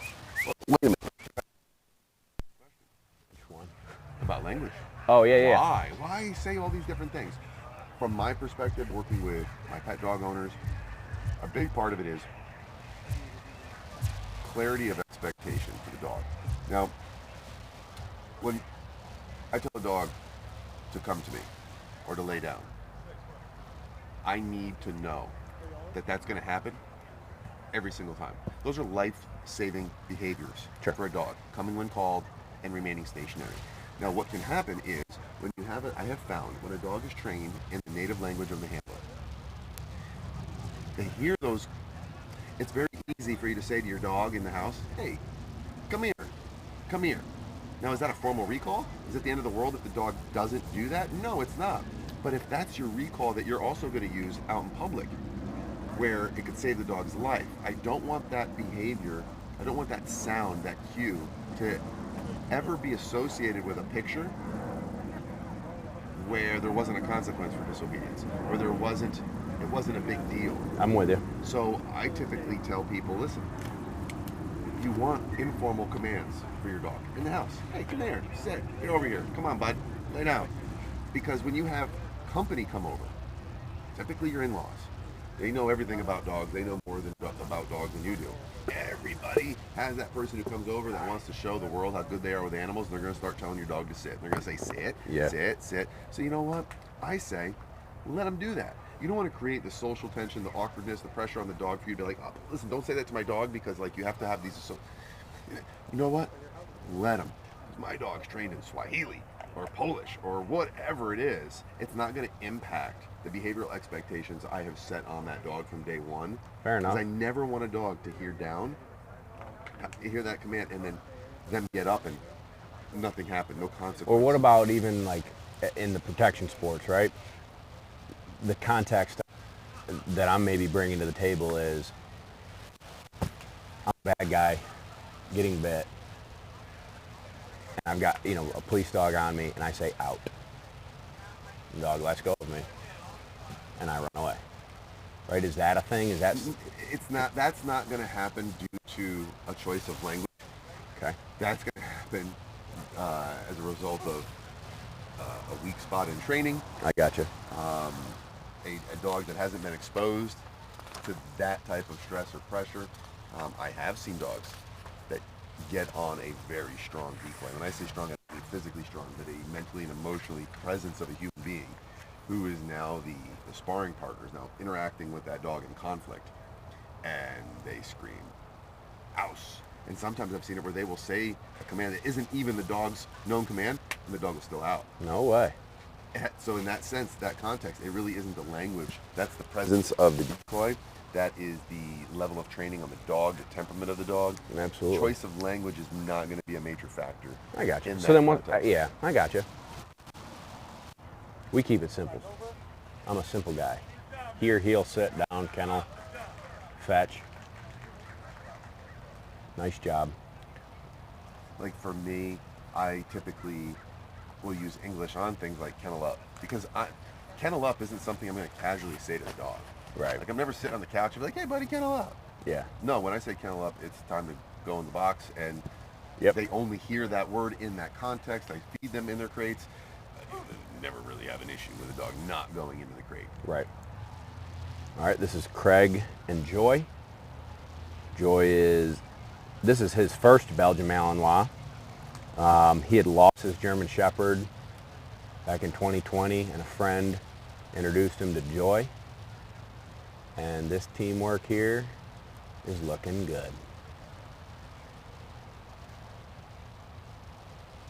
His home club is South Bay. Nice Yeah, we have work. a strong representation from South Bay working dogs. I mean, training director, we're seeing him psych out here. I mean, he's no stranger, and anyone who's been following Canine Street League knows who Psych is. He's outstanding dog, Mongol. That's a strong working dog club. There's Yeah. a lot of support there. There's a lot of years of experience in that club.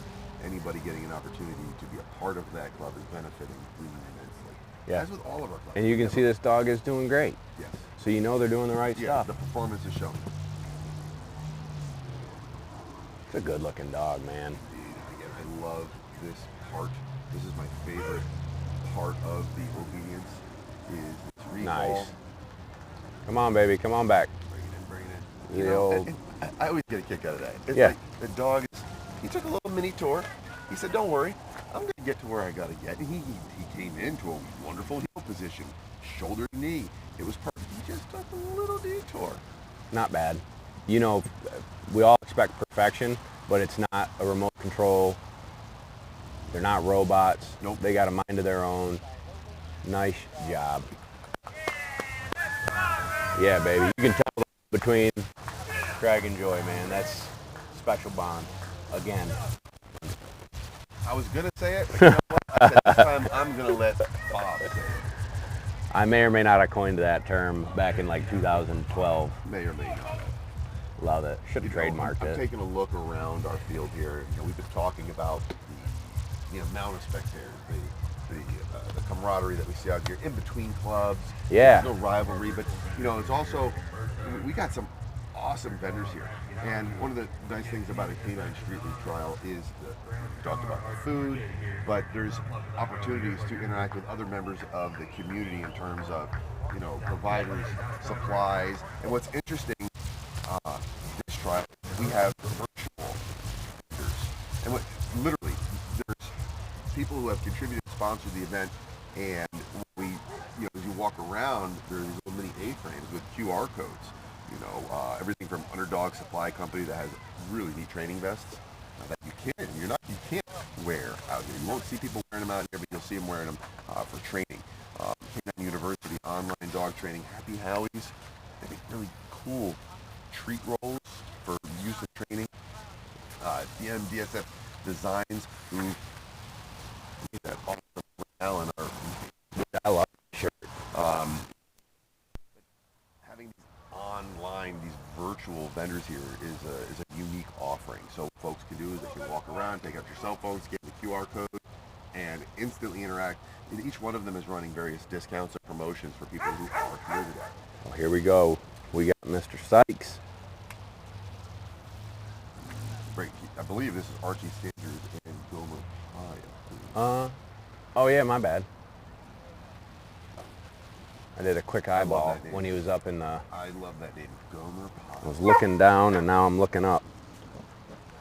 Gomer Pie. No, I'm watching some. I'm watching some leash communication that's taking place. And Dog's fired up. Gomer, keep it together. Gomer, Home Club Street Protection K9. so notice, okay, so the heel command has been given. Dog is forging. The barking did stop. Yep. It's It's so right thinking. now, It's thinking. Archie has to make some really important decisions on his handling. A little He bit of has to stop be right there from very Archie. careful with that leash hand. Very careful with his left leg, not to Ooh, contact there was with a the little dog. bit of pressure there Yep. and there. Little point deductions, but he's keeping it together. He has to. Keeping it Because together. Point deductions are not a disqualification.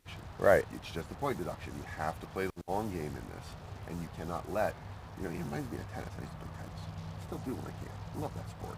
Every point is an opportunity for you to move on or get hung up. You can lose a game, you can lose a set, and still win the match, or you can lose it because all you're thinking about is that one rep. Right. All right, there we go. Keep together, bud. Fired up. Ooh, you see him? That dog's ready to go. That dog is very angry. Keep it together, bud.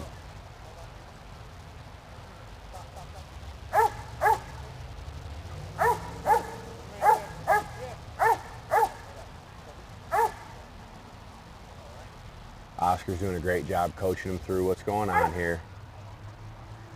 Dog forged ahead just a hair. Little leash pressure. Little leash pressure. Wide, hit tension on the leash there. Yep. And listen, this is something, again, that I in my sport, and we kind of talked about it earlier as well, where like all that composure from the minute we start to the minute we stop, and when you see a dog that, he's vocalizing, he's barking, he's excited, he's fired up,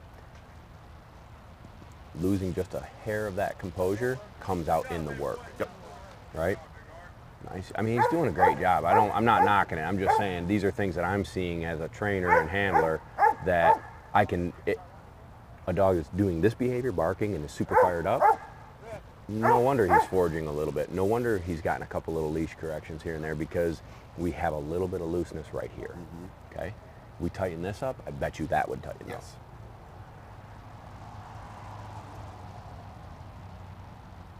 So now we're about to see our recall. It shows leave the dog in a sit. Interesting decision. I prefer sit than down.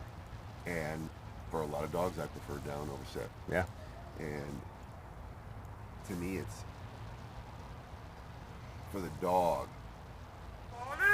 They're a lot closer to movement. Oh, shit. All right, so what we just saw there, beyond the dog making the wrong decision and deciding to interact with the decoy, but notice how our decoy then, after that hit, gave a very safe and proper presentation. He caught the dog. At that moment, listen, scorecard doesn't matter. Everyone knows we got a DQ. Yeah. Everyone knows that as far as the scorecard is concerned, this is over. Now what matters is that dog having a safe experience for the remainder of his time on that field. Yep. Our decoy in expert fashion came out, Presented.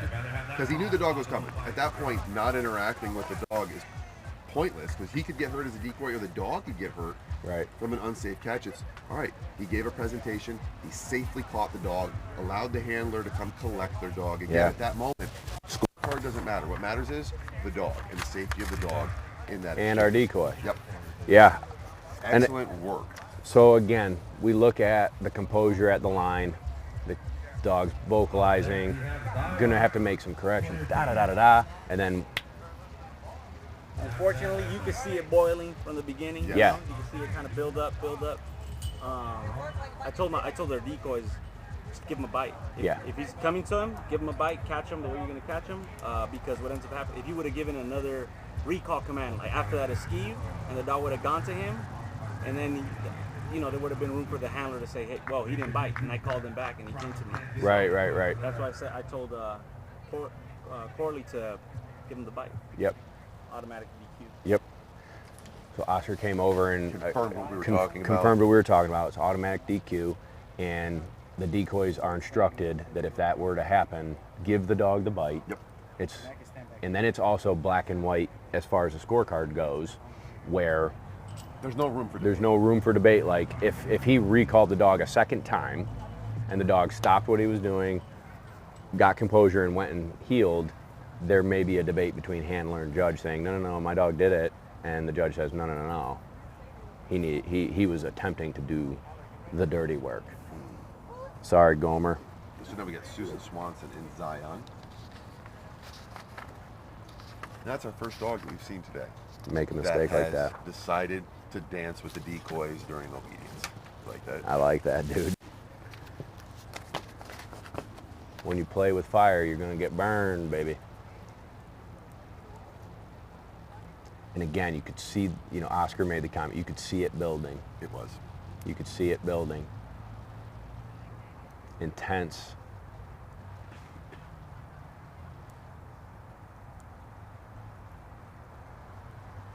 Good job, Susan. Zion is a 3-year-old and Susan's first working dog. And they're working with the Primal Canine crew. Great composure by Susan on that heel. Yeah. Like, she looked relaxed. Yeah. Look at it, she smiles, chilling. And that's really what we want for everyone. I still would give her a little bit of like, hey, take a deep breath, relax. Her left arm is very straight and rigid. Just relax a little. Just relax. We want everyone having fun. Dog's doing great though. Yes. Very smooth. The dog's not overly excited, not overly active, just doing what it needs to do.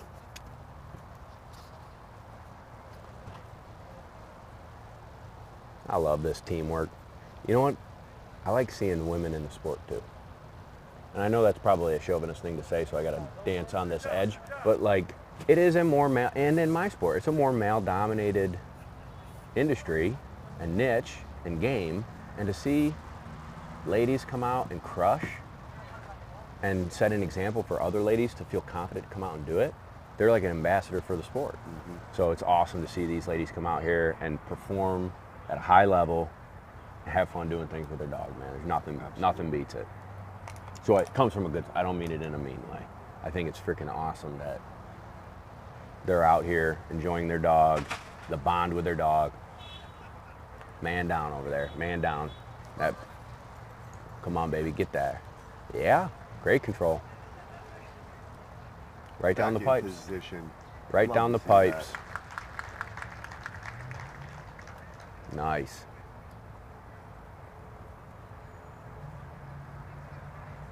Now the heel back to the starting line. Dog's looking up, sticking with it. You know, Beautiful. I want people to keep in mind and pay attention to is our decoys during the entry level. How they are behaving on the field during the scenarios. And the reason why I just want to say this now for everyone watching, just take a very deliberate note and observation of what you're seeing. Because when we get to level 1s tomorrow, it's going to look A little it's gonna more look very crazy. different. And this is how a sport is structured as you move up through levels. Well, what makes it a higher level? There's a number of variables, from the design of the scenarios themselves to the level of distraction that the decoys are going to present, whether through their movement, their activity, noise, the energy that they're bringing. All of that is going to change as you move through the levels to challenge the dog. Absolutely. Yeah, I'm really excited for that, man. Now, I think we're going to see, I still think we're going to see exceptional dog work, but they're just going to be tested more. And you're going to see them rise to the occasion. How does that work in your world? What's the differentiation between the various difficulty levels in, let's say, one organization, and they have different levels? What makes it harder for a retriever from this level to the next? Yeah, so basically in my game, in the hunt test, which is a pass-fail, this is a trial, this is win-lose. In the hunt test game, there's a junior level, so dogs are doing single retrieves, and the distances aren't super far, so they maybe have to watch a bird fall 70 yards away, go get it, bring it back. They don't have to be steady, and steady means sitting still until they're sent. You can hold on to the collar. They have to be sort of obedient, but it can be a little bit looser. Like, they don't have to do perfect stuff like this at junior. At senior, and you can have a collar on the dog, not an e-collar, not a training collar, but you can have a collar and hold the collar, right? At the senior level, there's no leash, no collar. The obedience has to ramp up a significant amount. They have to do 2 marks, so watch 2 birds fall, remember them and go and retrieve them. And they have to do a blind retrieve where they get sent on a bird that they didn't see fall, stop on a whistle, and handle to where the bird is. And then they also have to sit and honor another dog working. Then there's a master level, and that's that's your upper echelon. That's your 2, 3, 4, 5, 6, 7, 8-year-old dogs that there's multiple birds down, 3 ducks fall, dog has to remember them all. The discipline and structure in the water where they've got to get in the water and swim down the shore instead of running on land, all this stuff. All right, who do we have here? Chris Sykes and Player P.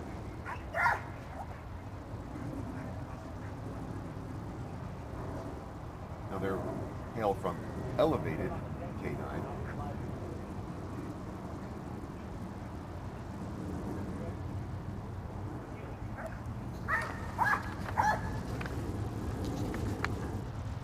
This dog is bouncy, but focused. Great amount of control. The dog is maintaining that right shoulder to left knee. He's and jacked, that is what though. the judge is looking for. So again, when we're looking at the heel, one of the key components is that the dog's shoulder is going to stay with the knee at whatever designated side the handler chooses.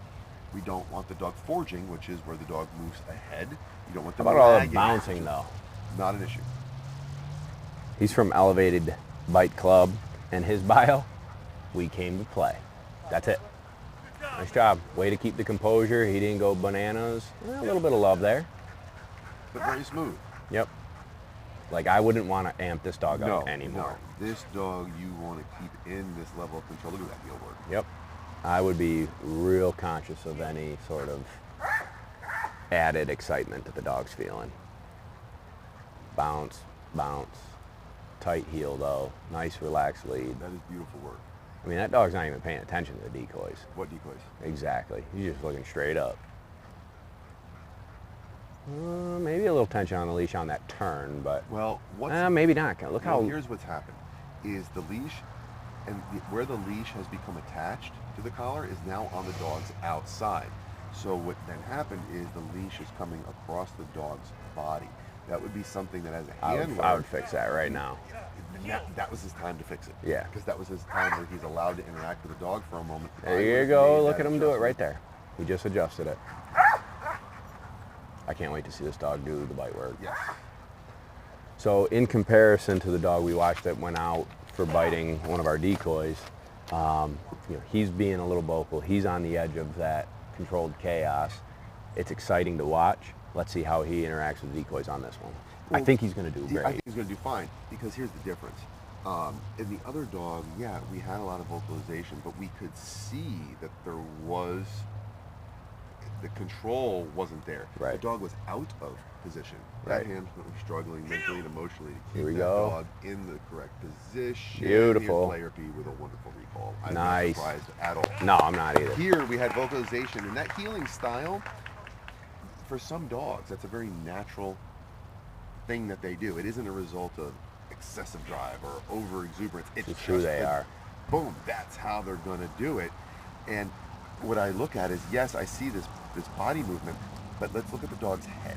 So throughout all of the healing of Chris and Player P, that dog's head position has indicated a high degree of concentration, control, and engagement. So everything else almost kind of is like, he's got that. Yeah. He has that. He has dog. it up here, yeah. The dog real estate, occupied by the handler. Absolutely. Awesome job. That was a brilliant performance. We have Anubis, and then Bronx, Toro, and I'm actually, just from my own curiosity as, watching all these trials, like I look at a performance like that and I want to know, did they lose any points?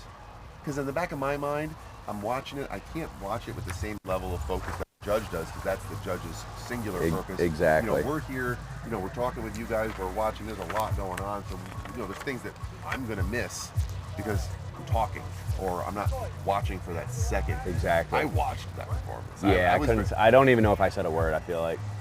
I was watching that dog. I really want to know if they lost points where, because Right. I'm very curious.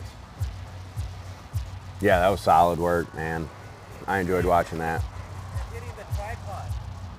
That was solid work. Dogs like that are more fun to train.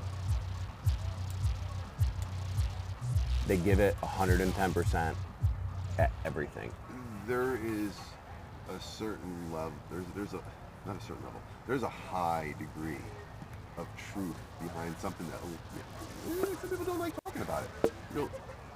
Not every dog's the same, and there are dogs that I know I enjoy working with more than others. Sure. I'm sure dogs would say that if they worked with 20 different human trainers. There's probably different trainers and how energy they bring that the dog would pick which trainers they want to work with. Absolutely. It's sometimes it's the connection you build with a dog. Sometimes it's what a dog is bringing to the table. It isn't always, and some people who don't do this might not realize, it doesn't always mean that dog was easier, that's why it was fun. Sometimes it's the challenging dogs that you enjoy working with even more. They push you, they make you think. Yes. I agree. All right, Anubis is a 3-year-old Belgian Malinois. We train in Tijuana, Mexico. His training is 100% civil work. And he tries to make it as real as possible.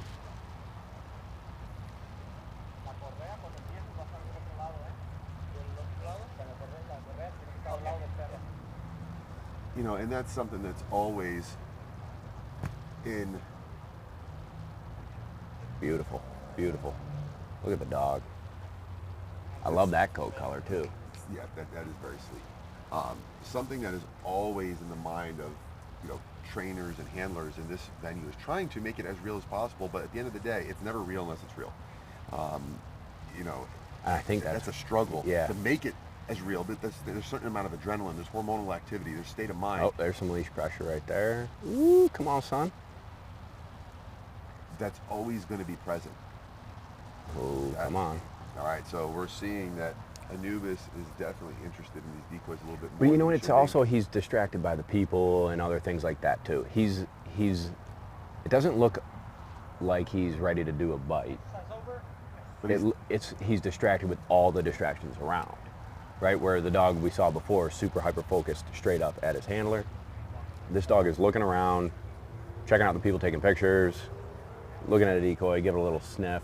I'm distracted right now by the immense size of this dog's testicles. In all seriousness, every trial there's usually one dog that brings a package makes to the us table. feel bad. That's hard to not give credit where credit is due, and note that is in a normally Sizable. large set of testicles on that dog. God bless. I don't know how that helps, I see it as a hindrance, because if I were running, just the idea of what that would feel like, I want to design a jock for dogs like that. Ray Allen Canine can help you out with that. They do take custom orders. When you call them up, you get a person on the phone, and I might have to get Matt Wilson over here and say, can we create like a sling? That'd be hilarious. Dogs like that. It's incredible. Great. Nice. All right, here we go.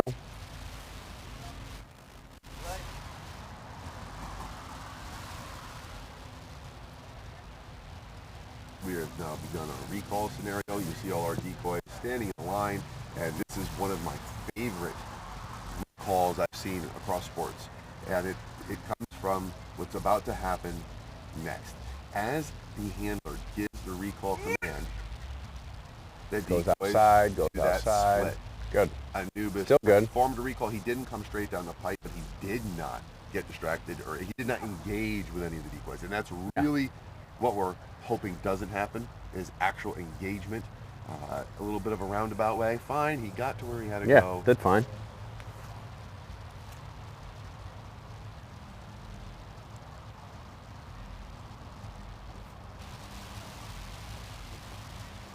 You know, I can't help but wonder if their testicles are as sensitive as they are in a human context. And I'm not saying this is as a sincere curiosity as it gets. I would say this in any situation where I'm looking at that, like, does that hurt?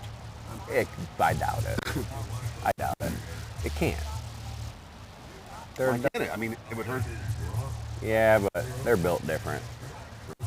They're just built different.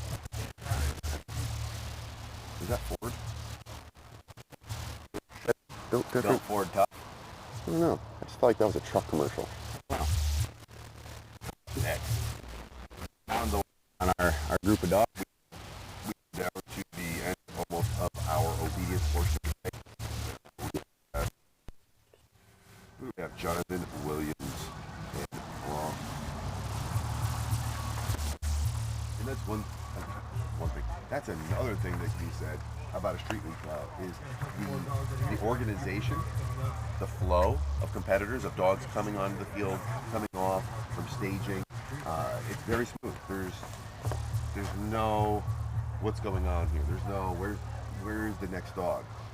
Our stewards, our judges, our massive support staff has this place organized. The spectators are getting everything they need. Our decoys getting what they need. Everything is running very smoothly, and that's become a norm at a street league event. What's up, buddy? How you guys feeling? Feeling good. You hanging in the heat? It's hot out there. Yeah. Dogs are getting hot. Yeah, you can tell. It's only we're talking with our judge Oscar here. You know, it's only a 5-minute session or 8-minute session per dog, but by the end of it, they're hot. And then the way the sun reflects off the grass, Yeah, not good. absolutely. Yeah. No, you can tell that the dogs are getting hot. We were talking about the endurance and physical attributes of the dogs to help get hot and still be mentally And focused. it's stressful for them too, so that just adds to it, you know? Absolutely. Absolutely. That's a great point too. Mental stress on a dog increases its core body temperature. So when they're thinking and working through the problems that we have out here on the field, the problem solving that they have to do the right thing, they get hotter quicker. I've got Bronx in the field.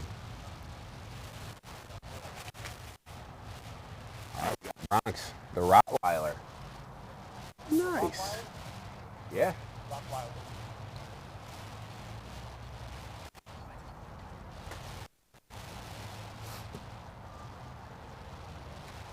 That is a handsome looking dog. Yeah. She is energetic, focused, and a pleasure to work. Smaller in stature. And so I prefer to see a Rottweiler built like that. Personal preference. There are some lines and strains that are much larger, but this is a dog that can move. This is a dog that's going to be a point. Well, I don't know how many times that's going to be a production. I'd like to see the Rotties that can get out there and move. You know, and I've had some people I've spoken to about their Rottweilers. Wait, I'm like, your dogs are, Rottweilers are supposed to look like that. It's like, they're not. Wow, they're And look, structure is one thing. But Amount of tissue excessive that's being carried is another. that's right. That's fat. Yeah, I agree, dude. No, this is a good looking dog.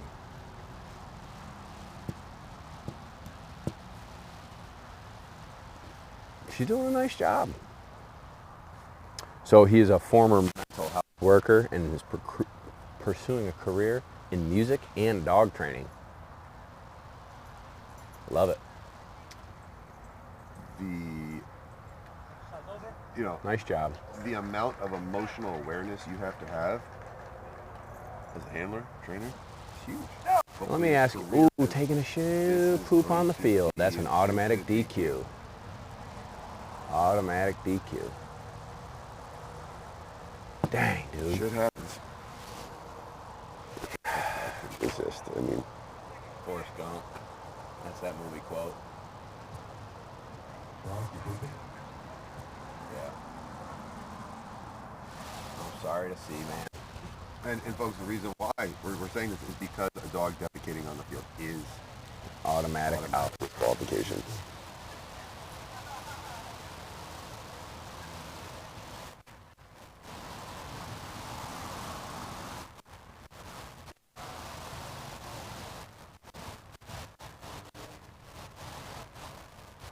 I wonder if he's going to let him complete the verification.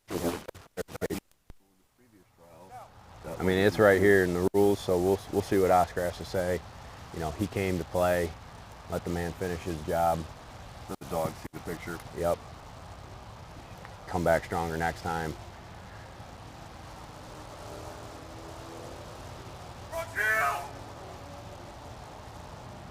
What do you think the different, you know, this is come on girl, Dookie Dose. That sucks. Different personalities and different breeds, right? This is a heavily Belgian Malinois. We've seen Dutch Shepherds, we've seen German Shepherds. We saw the small Staffy. You know, there's one Staffy so far. I don't know if there's another one coming up. I gotta look. But and one Rottweiler. So we call those off breeds in our sport, right?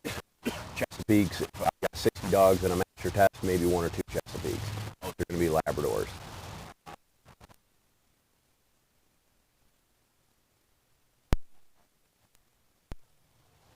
And training them, you know, aloof. Depend, you know, all that stuff. What is it? Of course, we're speaking generally. Yeah. Generalization here based on a breed propensity or disposition. Yeah. Of course, it can be said that with a Rottweiler, you know, you're going to have to deal with or mitigate Chesapeake. You need to figure out what motivates your individual dog. Oftentimes with a Malinois, it's not rocket science. You don't have that much fun. It exists. Yeah. With a Rottweiler, you can find yourself in a situation where you might be a little bit more strategic with how you play ball. Exactly. 30-second sections in the beginning. Right. To keep the dog up, because if you get to a minute and a half, the dog might just be like, yeah, I really don't care It's enough bored. Yeah, to I want got to you. do this. The drive for that isn't. They're not typically a heavily prey-oriented breed. Interesting. Meaning like anything that moves, like, oh, I gotta run and chase it. So you're going to have to be very aware of your dog's level of engagement in that. The older males, they can get pretty grumpy. Really? They can get fairly, and We got Oscar coming over here. Unfortunately, Defecating equals DQ. yeah, that's a DQ. I mean, if it was you know, before the cone, I was gonna let that one slide to the EL, but then during the recall and everything before the exercise was over. So just Yeah. the attempt at pooping, even though nothing came out. So, Yeah, I mean, it was over. Yeah, it was over. Yeah, understood. Understood. Nothing came out over there. Honestly, I think hopefully it's a good learning experience for the handler. Yeah. Air them out before. It's on them, bro. I mean, why is the dog pooping? Right, It means it didn't poop before. right. Any food, drink? I'm all set on, I would do like an energy drink or something. Yeah, thanks, man. white monster preferably. Cold water. Let me try Cold, bro. white monster, preferably. Thanks, I'll do whatever. Can I get very cold Yeah, beer so- or something? So, you know, potential for I'll pay you, stubbornness. bro. I can pay. And people will quickly say, oh, KD, you say dogs aren't stubborn. Most of the time, for most pet owners, they say their dog is stubborn. They're completely misdiagnosing the situation. But if we are going to talk about a breed and potential disposition, They tend to be more stubborn you'll than see another. that in a Rottweiler Yeah. quicker than possibly another breed. Yeah. Those are some of the challenges you deal with. Are there exceptions to every rule? Of course. Of course. That's why you just don't see a lot of them. Yep, They just pose different challenges. agreed. Yeah, every dog's different. even within the breed. So we are making generalizations, but that's what we're here for.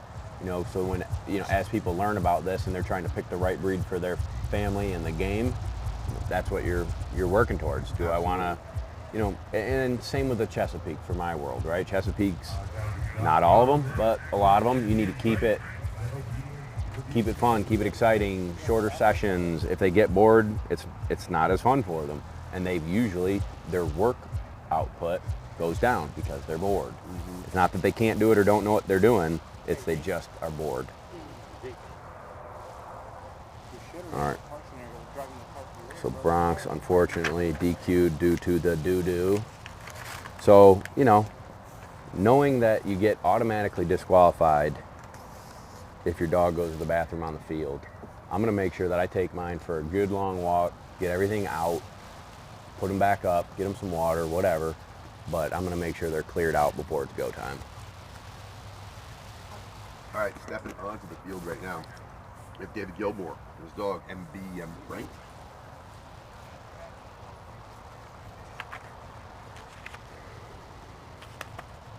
Another Belgian Metamall, not to be confused with the Canine.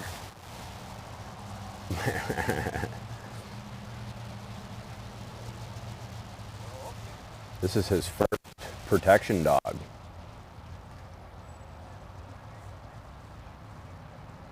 We have a smooth heel going on. She's very compact.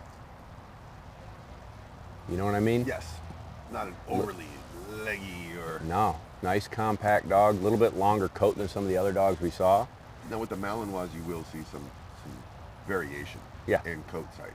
A lot of the dogs you'll see in particular from Holland, there's some bloodlines out there where, I mean, it looks like a pit bull. Really? I mean, the coat is So tight, you mean? tight. You don't see the fluffy, dense undercoat Yep. with the second layer of outer hairs. But then you have others like this where you have a little bit of both. Then you have, as you met, like Lucas's dog, which is exceptionally long-haired. Yep. That's not common.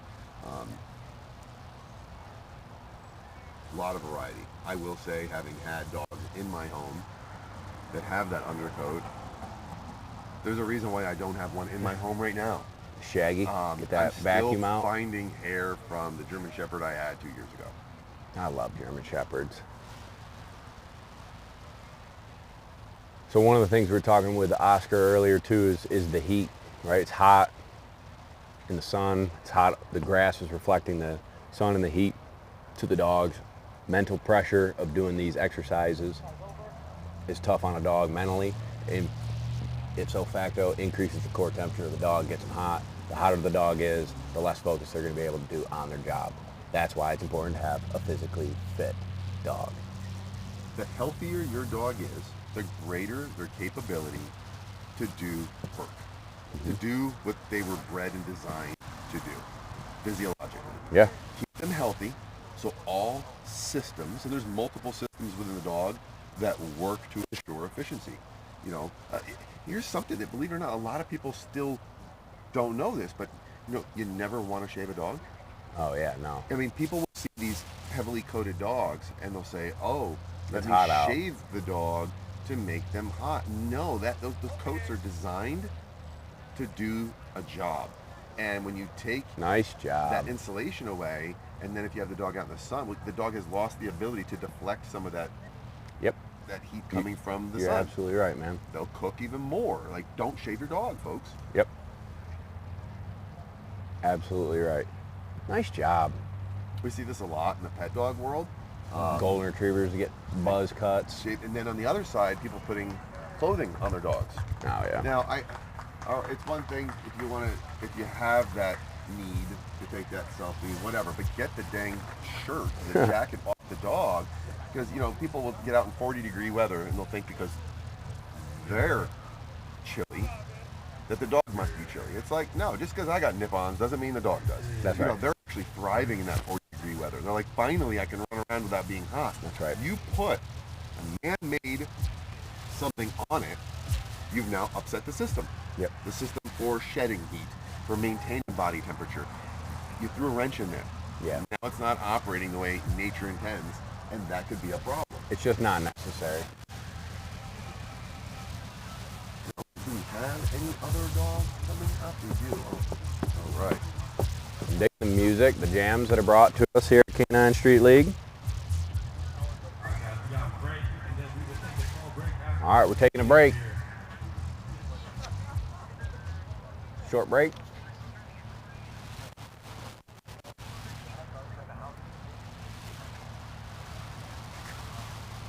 All right, folks, we just confirmed that we are going to take a small break, so we will check in with you later. We're going to get some much-needed hydration. Yeah, thanks for tuning in. Oh, never mind. Okay. No short break. Now that's been that updated. was the short You gotta break. be able to adapt on the fly as the information comes in, folks. That was the short break we had. We're back in the game, baby. I didn't get the break. I was talking the whole time. Who do we talking have about the here? break. Who do we have? Who do we have? Is this Tony and Coro? We don't necessarily know at this point. Dog's looking good though.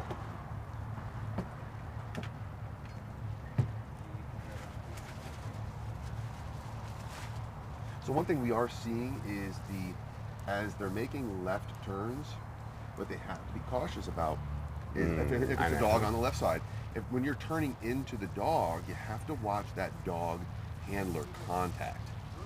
Meaning, when you turn, you don't want your leg coming into that dog's head. Exactly. Because that could be, per se, it depends on the judge. Now, this is the entry level. And as maybe some of you have heard, as our judge Oscar has come over to debrief us regularly, you know, the Street League entry level, honestly, some of these obedience requirements, they are challenging, even at an entry level. What Oscar has done, though, is he's brought a certain level of judgment. Discretion. Thank you. That was redundant to say the Judgment. Thank you for that. Some discretion in, you know what, this is entry level. This, I'm not going to ding them here because that really isn't a massive detriment to what we're trying to accomplish. He wants to encourage them. He wants to keep them coming out. Teach them how to do better the next time. Are there some non-negotiables? Absolutely. Is there a level of objectivity once they're in the middle of the exercise? And then you also, I'm sure that discretion comes into play is, was it an accident? Was it on purpose? Yes. So, you know, that's, again, that's where discretion comes into play. And but, as you move up but I in still levels, would say he's being really great about saying, hey, by the way, watch that. And that's important to talk about for everyone watching and realizing that don't be scared to come out. Don't be scared to get out here. Like, there's nothing to be scared of. In reality, there's nothing, because nothing bad is going to happen. And you're like out here to have fun with your dog. Yeah, and all the great community of people here. Yes, as you move up in levels, will that discretion change? Oh, as yeah. it should. Yep. But at entry level, come out, you know, go find yourself a club. The K9 Street League clubs are popping up all over. Great job. Indeed. I love seeing that. That's a happy That dude. is a happy human sharing that moment with their dog. Now we're taking a small break. So We'll be back. number 2. Let's go. Thanks for tuning in, everybody. We appreciate you. We'll see you soon. YouTube, we will have these uploaded after the scenario, so the breakdown will be all this commentary uploaded, then we'll get involved in our next broadcast, and we'll catch you guys. Thanks for tuning in.